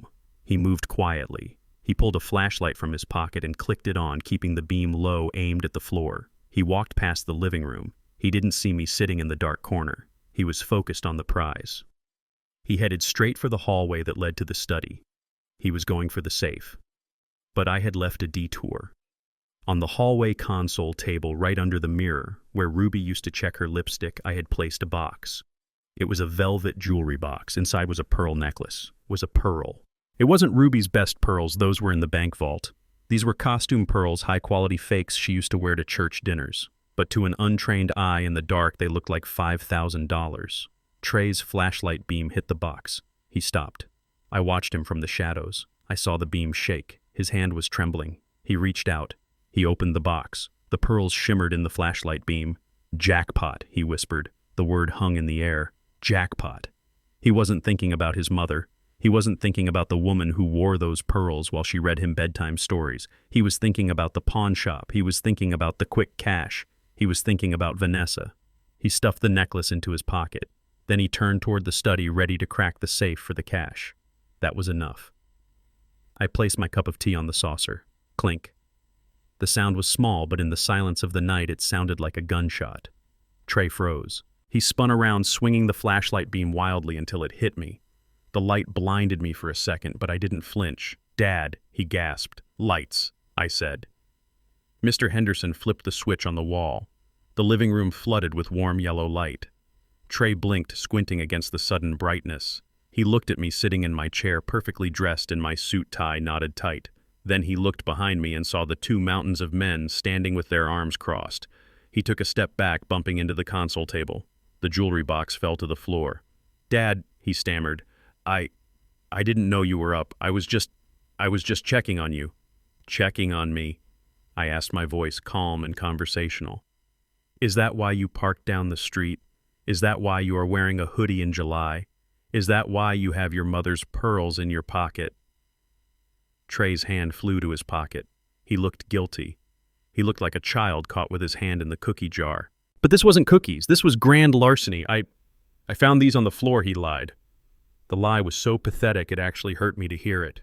"I came in and saw them and I picked them up to keep them safe. I was worried about you, Dad. Vanessa said you were sounding crazy on the phone. We thought you might have hurt yourself." I stood up. I used my cane to push myself out of the chair, not because I needed it, but because I wanted to look formidable. I walked toward him. Mr. Henderson and Mr. Wallace stepped forward, flanking me. "You thought I was crazy?" I asked. "So you broke into my house at 3 in the morning. You disarmed my alarm, and you went straight for the valuables." Trey looked at the guards. "Who are these guys, Dad? Why are there men in our house?" "My house," I corrected him. "Not our house. You don't live here, Trey. You were evicted yesterday, remember?" I pointed a finger at him. "And these men are witnesses. Witnesses to what Trey asked, his voice rising in panic. I didn't do anything. I have a key. Well, I used to have a key. I know the code. It is my house, too. You can't break into your own home." I shook my head slowly. "You are not a resident, Trey. You are an intruder, and you just committed burglary, entering a dwelling with the intent to commit a theft. That is a Class 2 felony in the state of Illinois." Trey laughed. It was a nervous, hysterical sound. "Felony," he said. "Dad, come on. Stop the drama. It is me. It is Trey. You aren't going to arrest your own son." I pointed to the corner of the ceiling. A small red light was blinking on the new camera I had installed that afternoon. "Smile, son," I said. "You are on camera, and the feed is being uploaded directly to the cloud and to the police precinct." Trey looked at the camera. His face went pale. "You called the cops," he whispered. "I didn't have to," I said. "The alarm system has a silent duress feature. When the code is entered after midnight without a secondary authorization, it alerts the authorities. They are about 2 minutes away." Trey's eyes went wide. He looked at the door. He looked at the window. He was thinking about running. "Don't," I said sharply. "Mr. Wallace is faster than you, and Mr. Henderson used to play linebacker. If you run, they will tackle you, and I don't want blood on my floor." Trey slumped against the wall. He slid down until he was sitting on the floor the same way he used to sit when he was in timeout. But he wasn't 5 years old anymore. He was 32, and there was no time out from this. "Why, Dad," he sobbed, putting his head in his hands. "Why do you hate me so much?" I looked down at him. The boy who stole his mother's pearls. The boy who let his wife smash her vase. "I don't hate you, Trey," I said softly. "I love you enough to stop you. I love you enough to let you hit rock bottom. Because as long as I keep catching you, you will never learn how to stand." I heard the sirens then. They were distant at first, then louder, closer, coming from my son. "Vanessa is outside, isn't she?" I asked. Trey didn't answer. He just nodded into his knees. "She sent you in," I said. "She stayed in the car. The getaway driver. The mastermind who doesn't get her hands dirty." Trey looked up. His eyes were wet. "She said we needed the money for the wedding. She said it was our money anyway." "It was never your money, son," I said. "It was my sweat. It was your mother's sacrifice. And you tried to spend it on a lie." The blue lights flashed through the front window, painting the walls in erratic strokes of color. "The police were here." Trey stood up. He looked at me with a look of utter betrayal. "You are really going to let them take me?" he asked. I sat back down in my chair. I picked up my cold tea. "I am not letting them take you, Trey," I said. "I am handing you over. There is a difference." The pounding started on the door. "Police. Open up." I nodded to Mr. Henderson. "Open the door," I said. Mr. Henderson walked to the door. He unlocked it. 2 uniformed officers stepped in, hands on their holsters. They saw Trey standing there in his hoodie. They saw the bulge of the pearl necklace in his pocket. Trey put his hands up. He didn't fight. He looked at me one last time, hoping for a reprieve, hoping for the checkbook, hoping for the dad who fixed everything. I took a sip of tea. I didn't look at him. I looked at the empty spot on the wall where the blue vase used to be. "Officer," I said calmly, "that is the man. He has stolen property in his pocket. I would like to press charges." As they cuffed him, I heard him crying. It was the sound of a childhood ending 3 decades too late. And outside in the dark, I knew a car engine was starting. Vanessa was running, but she wouldn't get far. The web was already spun. "Take him away," I whispered to the empty room as the door closed. "And may God have mercy on the boy, because I have none left to give." The room was spinning in a wash of blue and red light that pulsed through the front bay window like a chaotic strobe light. I sat in my wingback chair perfectly still while the world I had built for my son came crashing down around him. 2 uniformed officers stood in my living room. They were big men with the kind of stone faces that you develop after years of seeing people at their absolute worst. Their radios crackled with static, a sharp mechanical sound that cut through Trey's sobbing. "Officer, did you witness the break?" and one of the policemen asked me. He had a notepad out, but his eyes were on Trey, who was cowering against the wall, still clutching the pocket where he had hidden his mother's pearls. I stood up slowly. I adjusted my cuffs. I looked at the officer, and then I looked at my son.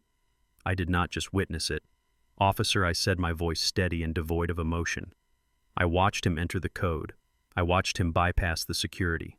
And I watched him take jewelry from that table right there. Trey looked up, his face streaked with tears and snot. He looked pathetic. He looked like a child who had been caught stealing candy, but the stakes here were not a timeout. The stakes were his freedom. "Dad, stop!" Trey pleaded, his voice high and shrill. "Tell them it is a mistake. Tell them I live here. You can't let them arrest me. I am your son." I looked at him. The word son tasted like ash in my mouth. "You don't live here, Trey," I said to him, but addressing the officer. "He was evicted yesterday. He surrendered his key. He has no legal right to be on this property." The officer nodded. He turned to Trey. "Sir, turn around and place your hands behind your back." "No." Trey screamed. He tried to back away, but there was nowhere to go, except into the antique grandfather clock that chimed the quarter hour right at that moment. "No, I am not going to jail. Vanessa is waiting for me. We are getting married in 2 days. You can't do this. Do." The second officer moved fast. He grabbed Trey's arm and spun him around. He pushed him against the wall. "Stop resisting," the officer barked. I heard the sound. That distinct metallic ratchet sound of handcuffs tightening. Click, click. It is a sound that signifies the end of autonomy. It is the sound of a man becoming a number. Trey groaned as his arms were wrenched up. The officer patted him down. His heavy hands moved efficiently over Trey's hoodie. He reached into the front pocket.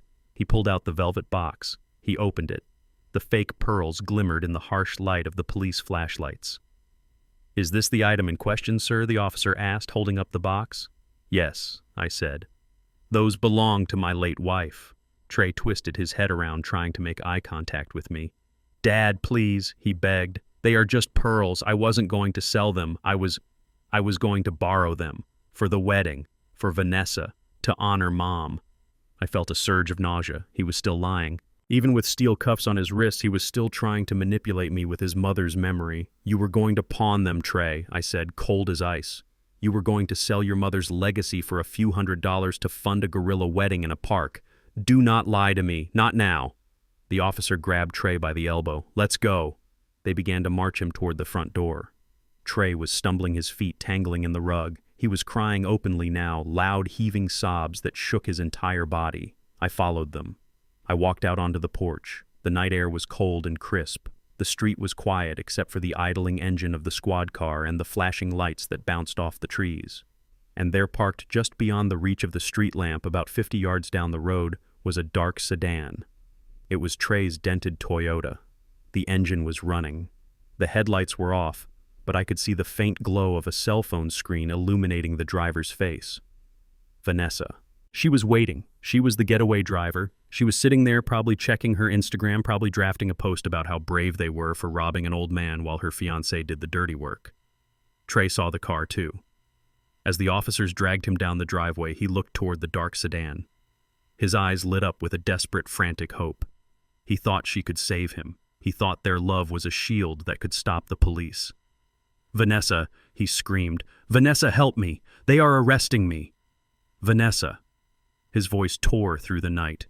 It was loud enough to wake the neighbors. It was certainly loud enough to be heard inside that Toyota. I watched the car. I saw the silhouette in the driver's seat freeze. She heard him. She saw the police lights reflected in her rearview mirror. She saw her fiancé in handcuffs being shoved toward a patrol car. This was the moment of truth. This was the moment where she could prove me wrong. If she loved him, she would get out of the car. She would run to him. She would scream at the police. She would stand by his side even as the ship went down. Trey was watching her too. He stopped struggling against the officers. He just stared at the car, waiting for his partner in crime to come to his rescue. "Ness," he whispered. The brake lights of the Toyota flared red, a bright, sudden crimson in the darkness. but the car didn't move toward us. It didn't put it in park. I heard the engine rev. It was a high-pitched whine of a cheap engine being pushed too hard. Vanessa didn't open her door. She didn't look back. She shifted the car into drive. No Trey breathed. The word was barely a sound. The tires screeched against the asphalt. The Toyota peeled away from the curb. It didn't turn around to come help. It sped off down the street, away from the house, away from the police, away from Trey. She was running. She was leaving him. Trey watched the taillights of his own car get smaller and smaller. He watched the woman who had convinced him to break into his father's house, the woman who had promised they would win together, abandon him without a second of hesitation. "She left me," he said. His voice broke. It wasn't a scream anymore. It was a sound of absolute devastation. "She just left me." The officer pushed his head down, guiding him into the back of the squad car. "Watch your head."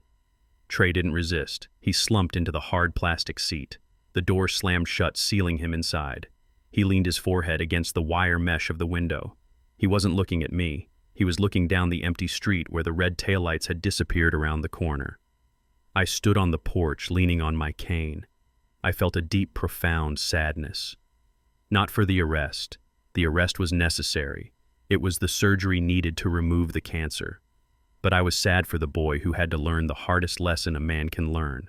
He realized in that moment that he wasn't her partner. He was her pawn, and pawns are sacrificed to save the queen. The officer walked up to the porch to get my signature on the statement.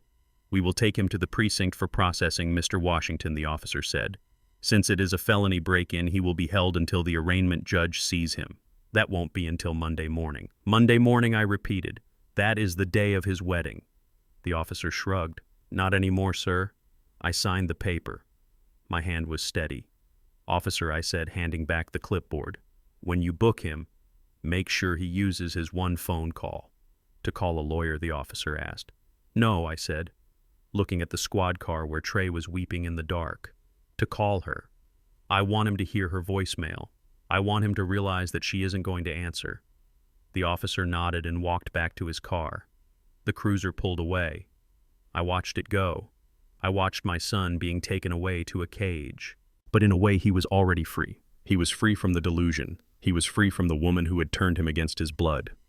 It was a painful freedom, a freedom that tasted like bile and tears, but it was the only kind that mattered.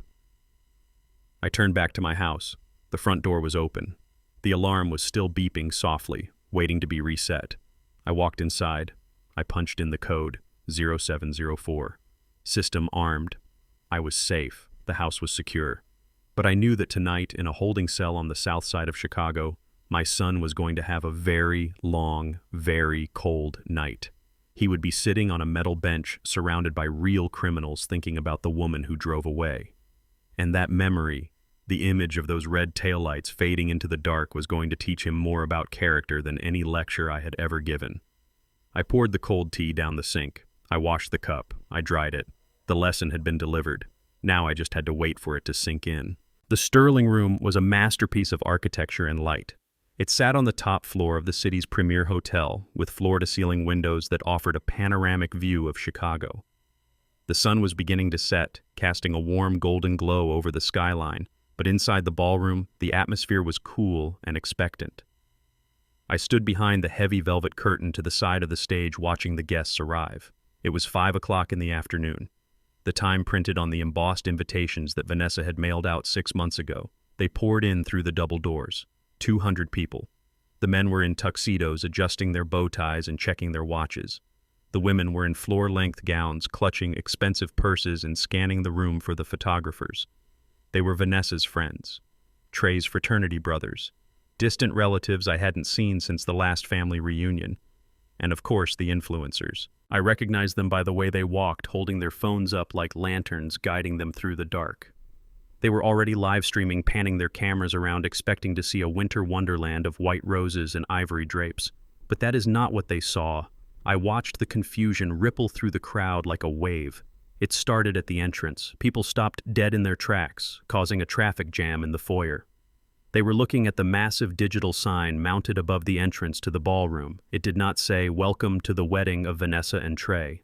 It read in bold, elegant gold letters against a background of royal purple, "The inaugural Ruby Washington Charity Gala."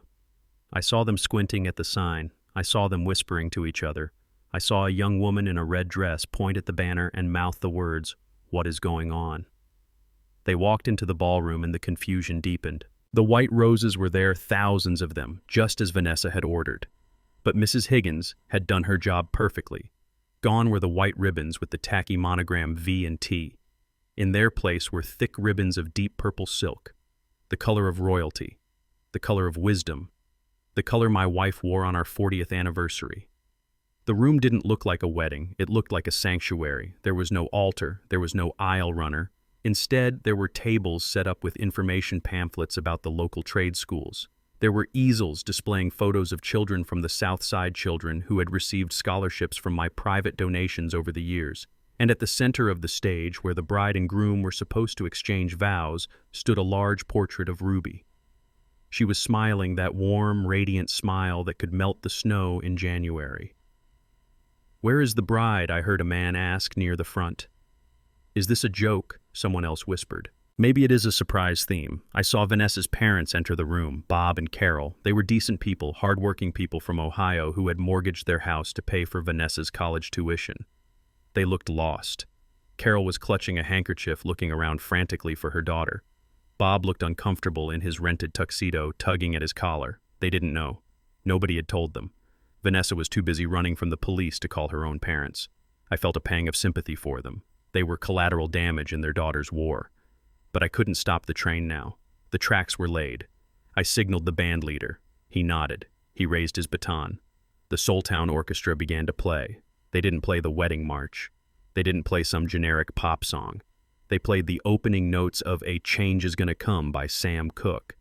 The mournful, soulful horns filled the room, cutting through the chatter, silencing the whispers. It was a sound that commanded attention. It was a sound that demanded respect. I buttoned my tuxedo jacket. I took a deep breath. I walked out from behind the curtain. The spotlight hit me. It was bright, blindingly white. I walked to the center of the stage. I stood next to Ruby's portrait. I placed my hand on the easel for a brief second, drawing strength from her image. Then I stepped up to the microphone. The room went deadly silent. 200 pairs of eyes were fixed on me. They were confused. They were curious. Some were annoyed.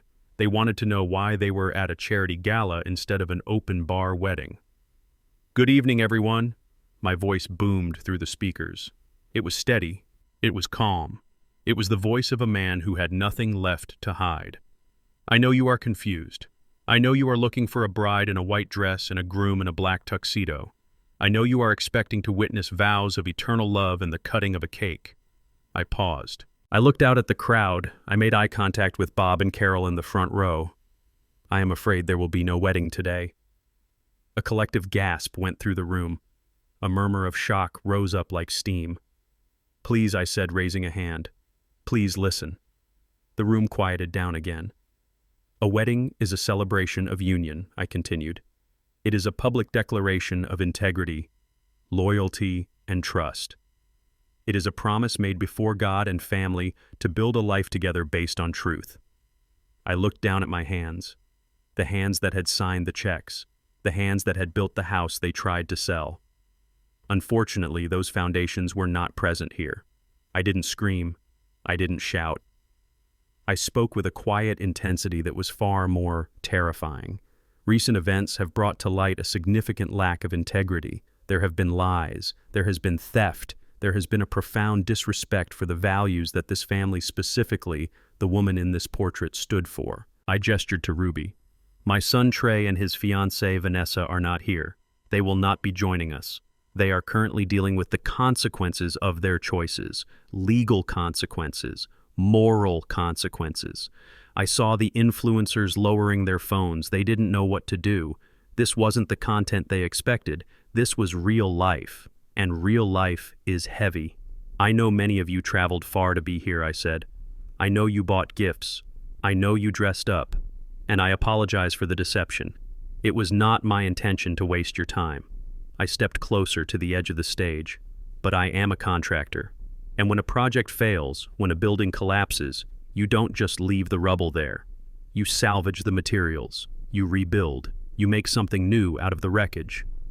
I swept my arm across the room, indicating the lavish tables, the thousands of flowers, the open bars. This food has been paid for. This wine has been uncorked. The band has been hired. And it would be a sin, a waste of resources to send you all home hungry. I smiled. It was a sad smile, but it was genuine. So tonight, we are pivoting. We are not celebrating a marriage that was built on sand. We are celebrating a legacy that is built on rock. I pointed to the banner above the door. Tonight, I am launching the Ruby Washington Charity Foundation. Every dime that was meant for this wedding has been redirected to fund trade school scholarships for at-risk youth in Chicago. The money that was going to pay for a dress is now paying for welding equipment. The money that was going to pay for a honeymoon is now paying for books and tuition. I looked at the crowd. I saw the confusion fading. I saw something else taking its place: respect. You are all welcome to stay, I said. Please eat, please drink. The champagne is vintage French. The steak is prime. Enjoy the hospitality of the Washington family. But instead of giving gifts to a couple who has everything, I ask that you consider giving a donation to children who have nothing. I looked at Bob and Carol again. Bob was nodding slowly. He understood. He was a father too. He knew the pain of disappointment. Let us turn this night of disappointment into a night of hope, I concluded. Let us honor the woman who taught me that love is not about what you take, but about what you give. I raised my glass of water, which had been sitting on the podium. To Ruby, I said. There was a beat of silence. Then from the back of the room, a single person started to clap. Then another. Then another. The applause swelled. It wasn't the polite golf clap of a wedding. It was a thunderous, rolling wave of applause. People stood up, they cheered, they raised their glasses. To Ruby, they shouted back. The band kicked in. They played My Girl by the Temptations. It was upbeat. It was joyful. The tension in the room broke. The waiters began to circulate with trays of champagne. People started to move toward the donation stations. I stepped down from the stage. Bob and Carol were waiting for me at the bottom of the steps. Carol was crying, but she wasn't angry. Caleb, she said, gripping my hand. Where is she? Where is Vanessa? I looked at them with kindness. They were good people who had raised a broken daughter. She is safe, Carol, I said. But she has a long road ahead of her. She made some bad choices, illegal choices. Bob sighed. He looked old. We knew, he said softly. We knew she was spiraling. The social media, it changed her. She stopped calling us. She only wanted money. I am sorry, Caleb. I am so sorry for what she did to you. You have nothing to apologize for, Bob, I said, putting a hand on his shoulder. We do the best we can with the children we are given. Sometimes they listen. Sometimes they have to learn the hard way. I gestured to the bar. Come, I said, let me buy you a drink. We have a lot to talk about. And tonight we are family. Not by marriage, but by shared burden. We walked toward the bar together. The room was alive. People were laughing. They were eating. They were donating. I saw the donation box filling up with envelopes. I saw the joy in the room. It was supposed to be a wedding, a celebration of vanity. Instead, it became a celebration of humanity. I looked at Ruby's portrait on the stage. She looked like she was watching the whole thing. We did it, Ruby, I whispered in my heart. We threw the gala. It took a disaster to make it happen, but we did it. And for the first time in days, I felt peace. The check I had torn up the night before wasn't a loss. It was an investment in the truth. But the night wasn't over yet. The doors were guarded, but desperation has a way of finding a side entrance. I took a sip of champagne. Let them come, I thought. Let them see what real love looks like. The gala was in full swing. The champagne was flowing, and the sound of laughter filled the Sterling room, mixing with the soulful rhythm of the band. I was standing near the bar with Bob and Carol Vanessa's parents holding a glass of sparkling water. For a moment, I allowed myself to relax. I allowed myself to believe that the storm had passed and that the night would end in peace. I should have known better. A storm like Vanessa does not just fade away. It crashes until it destroys itself. It started with a commotion at the main double doors. I heard shouting. I heard the deep voice of the security guard and then a high-pitched screech that sounded like metal grinding on glass. The music faltered. The band leader looked toward the entrance. The guests stopped talking, turning their heads one by one. Then the doors burst open. She didn't walk in. She erupted into the room. It was Vanessa. But it wasn't the polished influencer Vanessa. It wasn't the girl who spent 3 hours on her makeup. This was a creature of desperation. She was wearing a white dress, but it wasn't the custom Italian lace gown I had confiscated. It was a cheap polyester thing probably bought off the rack at a discount store an hour ago. It didn't fit right. It bunched at the waist and hung loose at the shoulders. Her hair was wild frizzy from the humidity, and her eyes were manic. In her hand she held her phone. The camera was facing out. She was live streaming. "You monster," she screamed. Her voice tore through the elegant atmosphere of the room like a jagged knife. She marched into the center of the ballroom, shoving a waiter aside. The tray of champagne flutes crashed to the floor, shattering into 1,000 sparkling pieces. "You stole my wedding," she shrieked, pointing the phone at me. "Look at him, everyone. Look at this thief. He locked me out. He stole my venue. He stole my flowers. He is throwing a party for himself on my dime." The room was deadly silent. 200 people stared at her in horror. Bob and Carol gasped, clutching each other's hands. Vanessa stopped in the middle of the dance floor. She spun in a circle, filming the guests, filming the decorations, filming the banner that said, "Ruby Washington Charity Gala." "Do you see this?" she yelled at her phone. "Do you see what he did? He turned my wedding into some pathetic fundraiser. He is sick. He is twisted." She turned the camera on me. "Give it back," she screamed. "Get off that stage. Give me back my night." I handed my glass to Bob. I didn't look angry. I felt a strange calm settle over me. This was it, the final confrontation. She had brought the circus to town, and now she was going to get the show she deserved. I walked toward the stage. The crowd parted for me. They moved aside with respect, giving me a wide berth. I walked up the steps.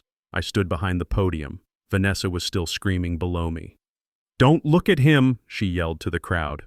"He is a liar. He has dementia. He doesn't know what he is doing. He attacked my fiancée. He had his own son arrested. He is dangerous." I tapped the microphone. Thump, thump. The sound echoed through the massive speakers, drowning out her voice for a second.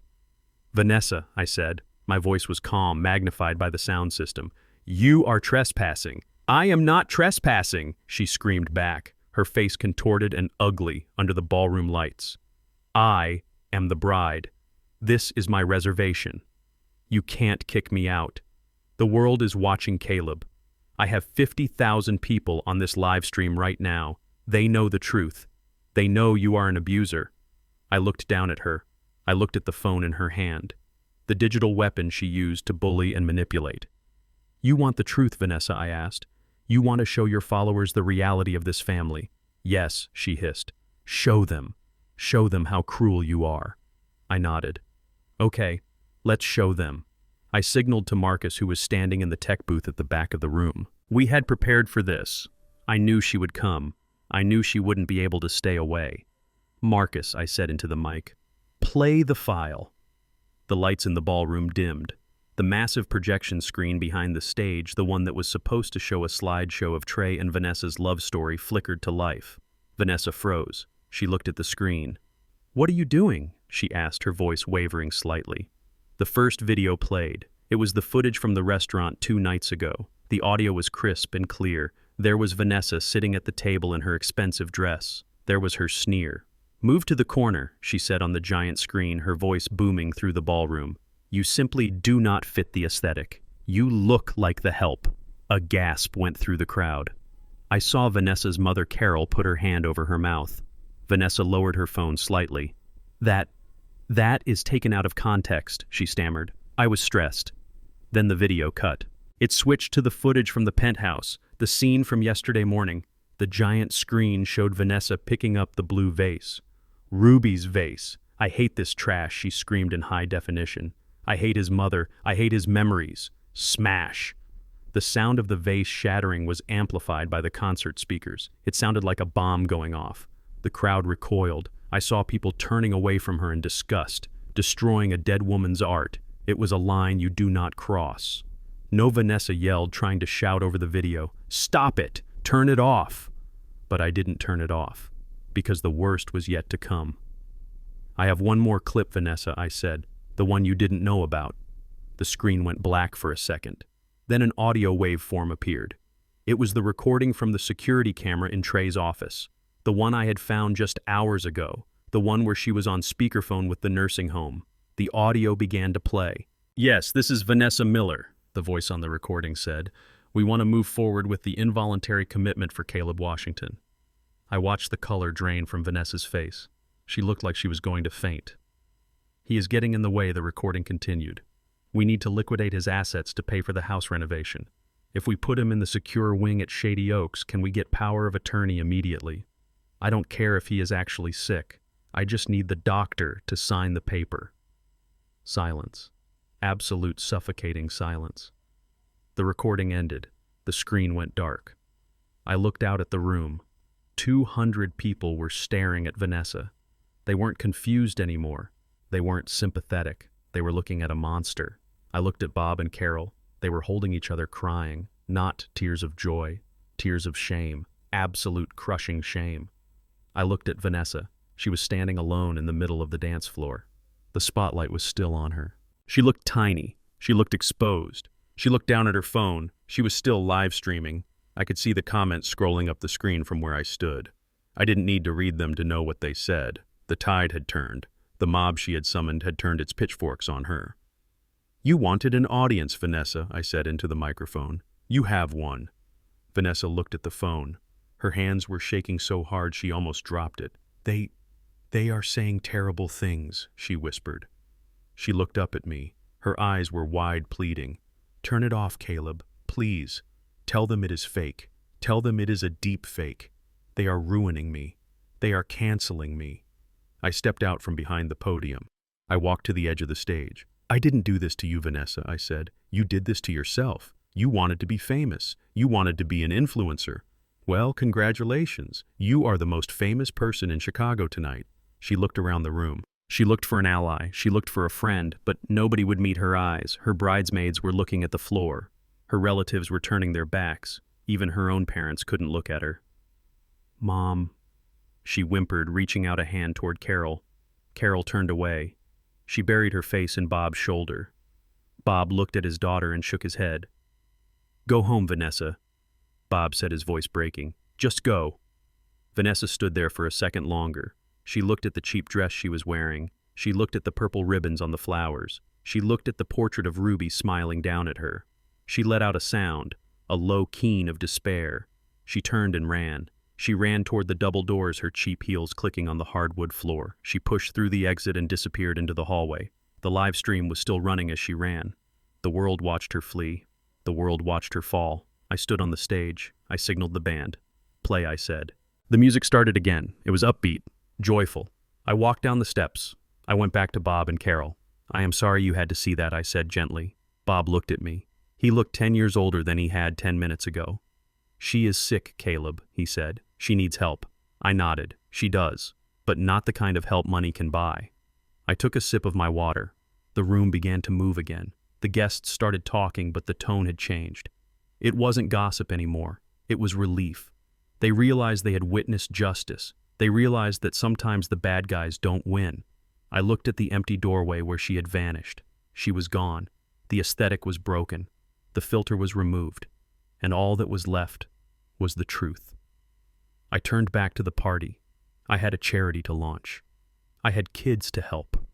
The wedding that never was had become the night that changed everything. And as I looked around at the purple ribbons, I knew that somewhere Ruby was laughing. The house always wins, Vanessa, I thought, especially when the house is built on rock. The silence that followed Vanessa's exit was not empty. It was heavy with the weight of 1,000 unspoken apologies. The ballroom was still vibrating from the shock of the video evidence. The guests were slowly recovering, picking up their drinks, whispering in hushed tones, but their eyes kept darting back to the stage where the screen had gone dark. I stood there, feeling the adrenaline slowly ebb away, leaving behind a deep, bone-deep weariness. I had won the war, but looking at the faces of Vanessa's parents, I realized that victory always has collateral damage. Bob and Carol stood near the edge of the dance floor. They looked like statues carved from grief. Bob was a man who had worked in a factory for 30 years. His hands were rough like mine. He understood the value of $1 and the weight of a promise. Tonight he had watched his daughter spit on both. Carol was weeping silently, dabbing at her eyes with a napkin that bore the monogram of my charity. They walked toward me. The crowd parted for them, not out of fear but out of pity. It is a terrible thing to witness good people realizing they raised a bad seed. Bob stopped in front of me. He looked at his shoes, then he looked at me. His eyes were wet. "Caleb," he said, his voice cracking. "I don't know what to say. I mortgaged the house, Caleb. We took a second mortgage to pay for the rehearsal dinner, to help with the dress. We thought she was happy. We thought she was building a life." He shook his head, looking at the empty doorway where his daughter had fled. "We didn't know she was building a scam," he whispered. I reached out and took Bob's hand. It was a firm grip, a father-to-father grip. "You didn't fail Bob," I said softly. "She is 28 years old. She made her own choices. You gave her roots. She chose to cut them." Carol stepped forward. She took my other hand. "I am so ashamed, Caleb," she sobbed. "The vase, your wife's vase. I saw the video. How could she do that? How could she be so cruel?" I looked at Carol. I saw the pain of a mother who recognizes her own features in the face of a monster. "We cannot control the storm." "Carol," I said, "we can only batten down the hatches. Do not carry her sin. It is too heavy for you." Bob straightened his back. He wiped his face. "We are going to find her," he said. "We are going to take her home. Back to Ohio. She needs help, Caleb. Serious help. And she is going to work. She is going to pay you back for every cent she stole if it takes the rest of her life." I nodded. "Go to her, Bob. But be careful. A drowning person will pull you under if you let them." They turned and walked away. They walked with dignity despite the shame. I watched them go and I felt a profound respect for them. They were good people who had been dealt a bad hand. Meanwhile, miles away on the south side of the city, another tragedy was playing out in silence. I had bailed Trey out. It was the last check I would write for him. I had called my lawyer Harrison an hour ago and instructed him to post the bond. Not because I forgave him, but because I wanted him to see. I wanted him to witness what he had thrown away. Trey stood on the sidewalk outside the hotel. He was wearing the same clothes he had been arrested in. His gray hoodie was stained. His face was unshaven.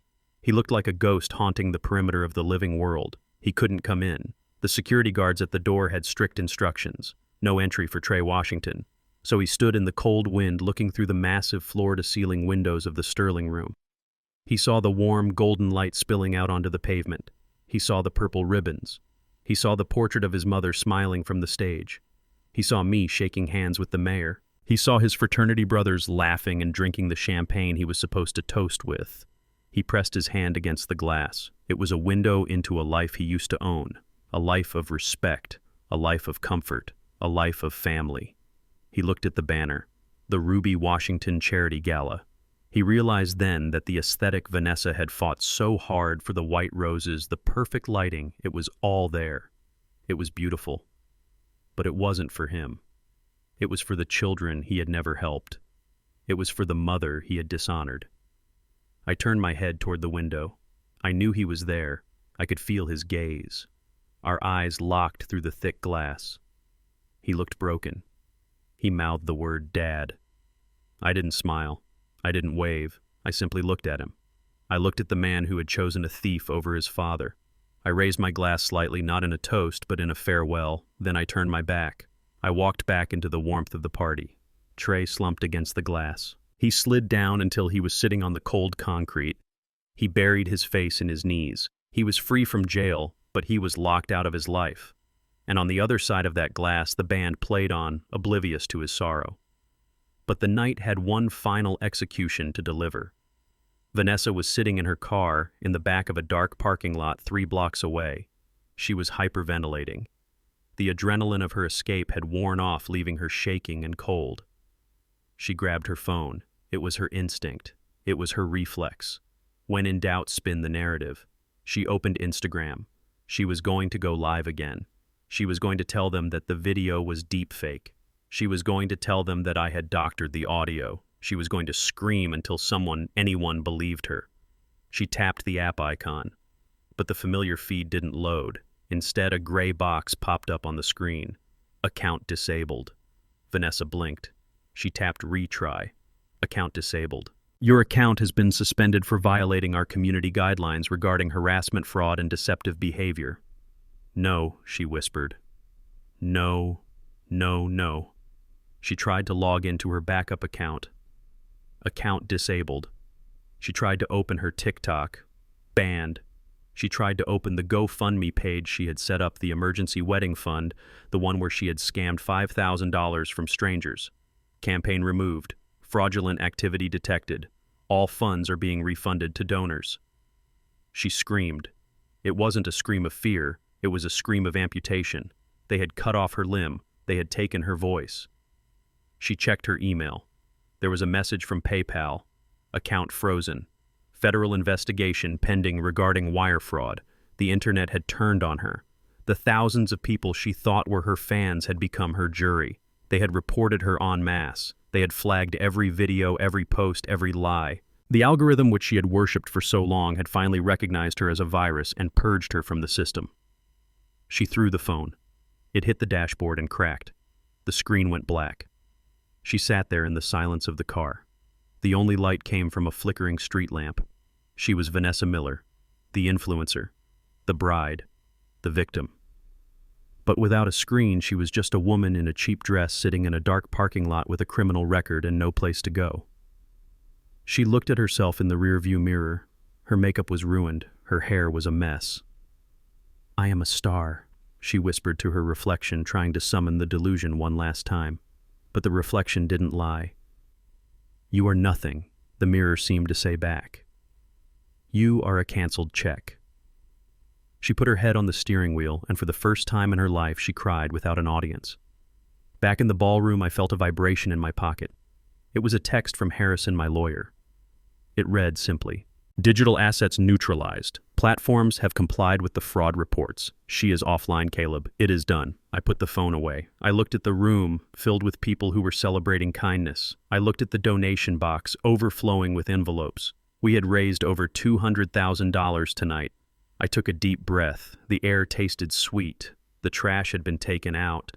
The digital noise had been silenced. And tomorrow I would wake up in a quiet house ready to build something new. I signaled the waiter.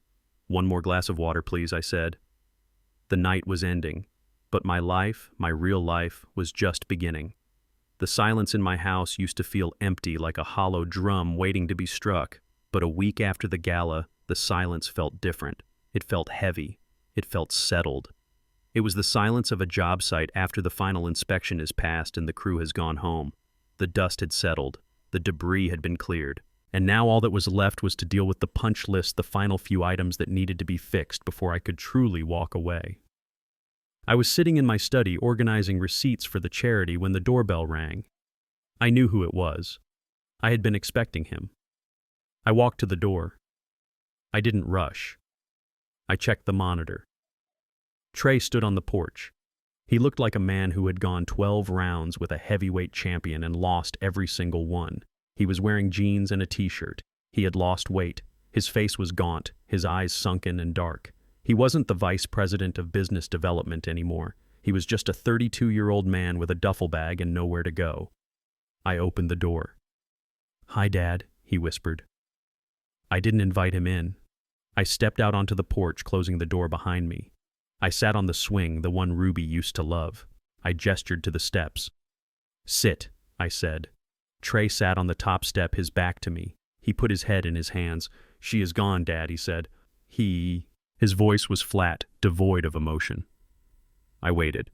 "She left me the morning after the gala," he continued. "We were in the motel room. The internet had canceled her. Her accounts were frozen. She looked at me and she said I was useless. She said without your money I was just a dead weight. She threw her engagement ring at me." He reached into his pocket and pulled out the ring. It was a fake diamond. We both knew it. He had pawned the real one months ago to pay for her studio time. "She said she never loved me, Dad. She said she loved the lifestyle. And since the lifestyle is gone, she is gone too." I looked at the back of his neck. I saw the vulnerability there. "I am sorry, Trey," I said. And I meant it. No father wants to see his son's heart broken, even if the woman breaking it was a viper. Trey turned around. He looked up at me with tears in his eyes. "You were right, Dad, about everything. She was a monster. I see it now. I was blind. I was stupid." He wiped his face with his sleeve. "But it is over now. She is gone. The witch is dead. So, I was thinking..." He stood up. He tried to smile. It was a weak, tentative smile. "I am ready to come home, Dad. I am ready to get back to work. I learned my lesson.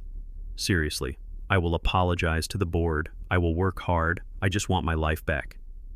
Can I have my badge back?" I looked at him. I looked at the hope in his eyes. It was the hope of a child who thinks that saying sorry fixes a broken window, but windows can be replaced. Trust cannot. I reached into my pocket. I didn't pull out a badge. I didn't pull out a check. I pulled out a folded piece of paper and a bus ticket. I held them out. Trey looked at them confused. "What is this?" he asked. "It is a job offer," I said. Trey's face lit up. "Oh, thank God. Is it business development or maybe operations? I can do operations." I shook my head. "Read it, Trey." He took the paper. He unfolded it. He squinted at the text. "Washington Construction, Tulsa Division. Position General Laborer Grade 1, hourly wage $15. Report to Site Foreman Miller." Trey looked up. His face was pale. "Tulsa," he asked. "Oklahoma, laborer. Dad, this is a joke, right? I am an executive. I have a degree." "Your degree didn't stop you from embezzling $15,000, Trey," I said, my voice hard as granite. "And your executive title didn't stop you from trying to put your father in a nursing home." I stood up from the swing. I towered over him. "You want a job. That is the job. It is pouring concrete for a new highway extension. It is hot work. It is dirty work. You will wake up at 4 a.m. Your back will ache. Your hands will bleed. You will wear a hard hat, not a suit. You will eat lunch out of a cooler, not at Nobu." But Dad, Trey whined. "I can't live on $15 an hour." "Then you will learn how to budget," I said. "Millions of people do it every day. People you called the help. People you looked down on. You are going to live among them, Trey. You are going to work alongside them. You are going to learn what a dollar actually weighs because right now you think it is just paper." I pointed to the bus ticket. "The bus leaves tomorrow morning at 6 a.m. One way. I have arranged for a room in a boarding house near the site. I paid the first month's rent. After that, you are on your own." Trey looked at the ticket. He looked at the job offer. He looked at the comfortable house behind me, the house he had tried to steal. "And if I say no?" he asked quietly. "Then you are truly on your own," I said. "No job, no money, no contact." I leaned in close. "You said you wanted to inherit Trey. You said you wanted the Washington legacy. Well, the legacy isn't the money. The legacy is the sweat. If you want to inherit my name, you have to learn how to build it first." Trey stood there for a long time. He looked at the ticket. He looked at his soft hands. Then he slowly nodded. "Okay," he whispered. "Okay, I will go." He put the paper in his pocket. He picked up his duffel bag. "I will make you proud, Dad. You will see. Don't tell me Trey," I said, turning back to the door. "Show me." I watched him walk down the driveway. He walked slower this time. He looked terrified. Good. Fear is a good teacher. 2 days later, I had one last stop to make. I drove my truck to a small diner on the outskirts of the city near the airport.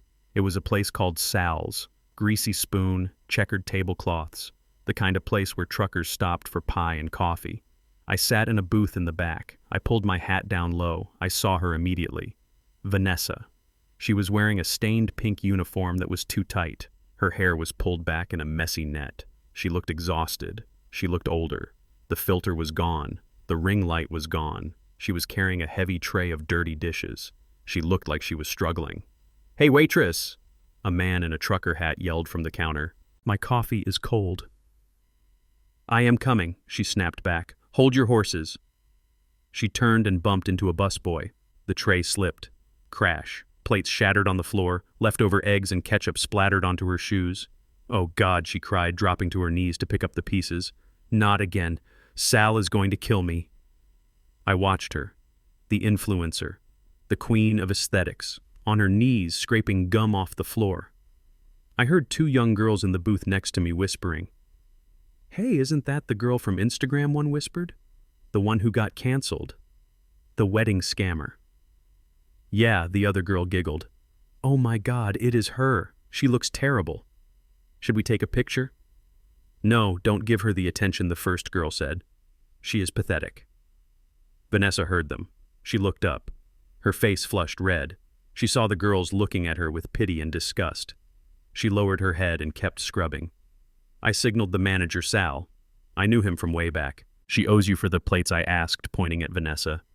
Sal sighed. Yeah, she owes me for a lot of things. But she is working it off. She has got lawsuits coming out of her ears, Caleb. Those brands she represented, they are suing her for breach of contract. $50,000. She will be pouring coffee until she is 90. I nodded. I pulled out a $100 bill.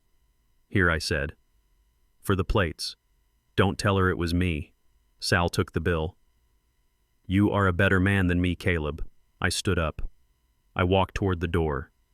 As I passed Vanessa, she was still on the floor wiping up spilled milk. She looked up. She saw my boots. She recognized them. She froze. Her eyes traveled up to my face. She saw me. The man she called the help. The man she tried to erase. I didn't say anything.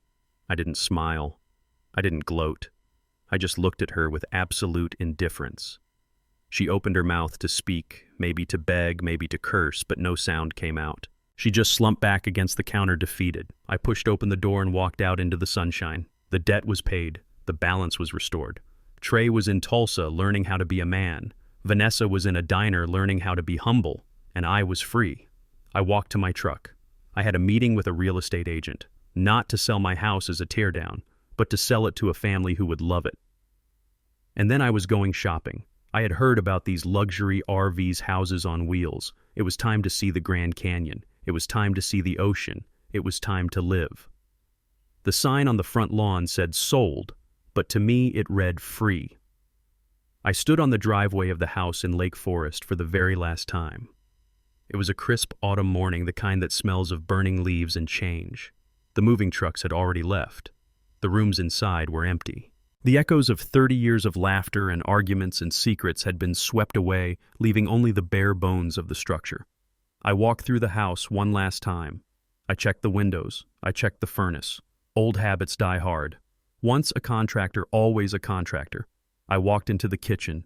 The yellow tiles were still there. The new owners, a young couple with a baby on the way, had promised not to tear them out. They said they loved the vintage charm. They said it felt like a home that had been loved.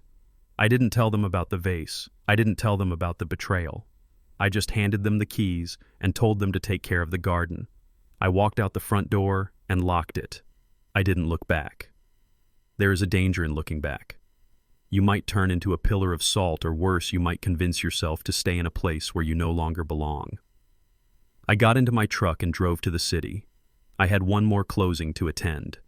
The penthouse. The sale of the apartment had been quick. Cash offer. Above asking price. I didn't step foot inside. I didn't want to see the ghost of Vanessa's rage or the stain of my son's weakness. I signed the papers at the title company in 10 minutes. The check they handed me was substantial, 7 figures. A year ago, I would have put that money into a trust fund for Trey. I would have worried about tax implications and legacy planning. I would have tried to build a safety net for a boy who refused to learn how to walk the tightrope. But today I did something different. I drove to a dealership on the outskirts of town, a place that sold luxury recreational vehicles, land yachts. I walked the lot until I found her. She was 45 feet long, painted a deep metallic crimson. A Prevost H3. It had a diesel engine that could pull a mountain. It had marble countertops, heated floors, and a king-size bed. It was bigger than the first apartment Ruby and I lived in. The salesman looked at me. He saw an old man in a work jacket. He probably thought I was lost. "Can I help you, sir?" he asked. I pointed to the crimson bus. "I will take that one," I said. The salesman blinked. "You want to finance it, sir?" I pulled the check from the penthouse sale out of my pocket. "Cash," I said, "and I want to drive it off the lot today." 2 hours later, I was sitting in the driver's seat. It sat high above the road. The windshield was a massive panoramic view of the world. I turned the key. The engine roared to life, a deep, throaty rumble that vibrated through the steering wheel and into my bones. I looked at the passenger seat. It was empty. "Well, Ruby," I whispered, "you always said you wanted to see the Grand Canyon. You always said you wanted to dip your toes in the Pacific Ocean. We were always too busy working, too busy saving for a rainy day." I put the transmission in drive. "Well, the rain has passed, my love. Let's go see the world." I drove south first. I left Chicago behind. I left the skyline, the traffic, and the memories of the Sterling room in my rearview mirror. I drove until the concrete turned into cornfields. I drove until the cornfields turned into the flat red earth of Oklahoma. I stopped in Tulsa. I didn't call Trey. I didn't visit the construction site. But I parked the RV on a hill overlooking the new highway extension project. I used my binoculars. I saw him. He was wearing a neon yellow vest and a hard hat. He was pushing a wheelbarrow full of wet concrete. He was sweating. He was struggling. He looked thinner. But he was moving. He wasn't sitting in an office chair pretending to be important. He was working. I watched him for an hour. I watched him wipe his brow with a dirty glove. I watched him sit on a cooler and eat a sandwich alone. I felt a pull in my chest, the instinct to go down there, to give him $100, to buy him a steak dinner, to fix it. But I lowered the binoculars. No. If I go down there, I steal his struggle. And his struggle is the only thing that is going to save him. He needs to know he can survive without me. He needs to know that the strength is in his own back, not in my wallet. I put the binoculars away. "Keep pushing, son," I whispered. I started the engine and drove west.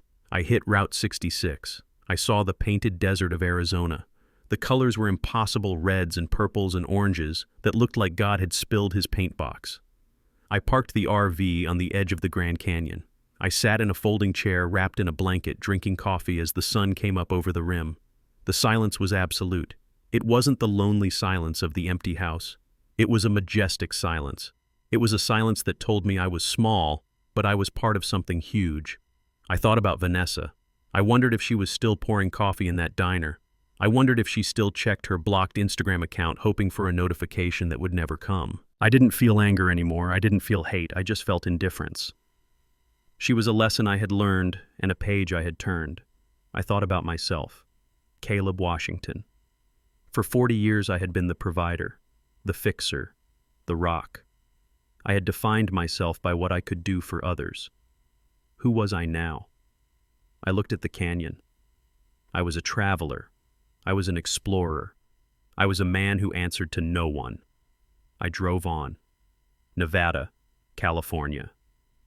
The landscape changed from rock to sand to palm trees. 6 months after the wedding that never was, I reached the end of the continent. Santa Monica Pier. I parked the RV. I walked down to the beach. I took off my shoes. I rolled up my pants. I walked into the surf. The water was cold. It shocked my system. I dug my toes into the wet sand. I tasted the salt on the wind. I looked out at the horizon. The Pacific Ocean stretched out forever, a vast blue expanse that had no end. I reached into my pocket. I pulled out a small photo of Ruby, the one where she was laughing, the wind in her hair. "We made it, Ruby," I said. "We finally made it." A wave crashed over my feet, pulling the sand out from under me. I stumbled, but I didn't fall. I found my balance. I stood tall against the tide. I realized then that I was happy. Not the loud, showy happiness of a party or a victory, but the quiet, deep happiness of peace. I was alone. I had no wife to hold my hand. I had no son to lean on. I had no house to go back to. But I had my dignity. I had my self-respect. And I had the open road. I wasn't running away from my life. I was driving toward it. I walked back up the beach. I wiped the sand off my feet. I climbed back into the RV. The crimson paint gleamed in the California sun. I sat in the driver's seat. I looked at the map, north to the redwoods or south to Mexico. It didn't matter. The destination wasn't the point. The freedom was the point. I turned the key. The engine rumbled a sound like a heartbeat. "I am Caleb Washington," I said to the empty cabin. "I am 71 years old, and I am just getting started." I pulled out onto the highway, merging into traffic. I turned on the radio. It was playing jazz. Coltrane. I smiled. I drove into the sunset not as a man who had lost everything, but as a man who had finally found the only thing that matters: myself. We often confuse keeping the peace with enabling disrespect. I spent years thinking that financing my son's lifestyle was an act of love, but it was actually an act of fear of losing him. But when I finally cut the cord, I realized I wasn't losing a son. I was forcing a boy to finally become a man. Respect is the only currency that matters in a family. If you have to buy your seat at the table, you're not a guest. You're a sponsor. Close your wallet, open your eyes, and never apologize for demanding the dignity you deserve. Thank you for joining me on this journey. If Caleb's story resonated with you, if you've ever had to make the hard choice to choose your own peace over someone else's expectations, please hit that like button and subscribe to the channel. It really helps us share these stories with the world. I want to know in the comments below, what is the one dream you have put on hold for your family? And is it time for you to finally chase it? Let me know. Stay strong, stay dignified, and I'll see you on the next road.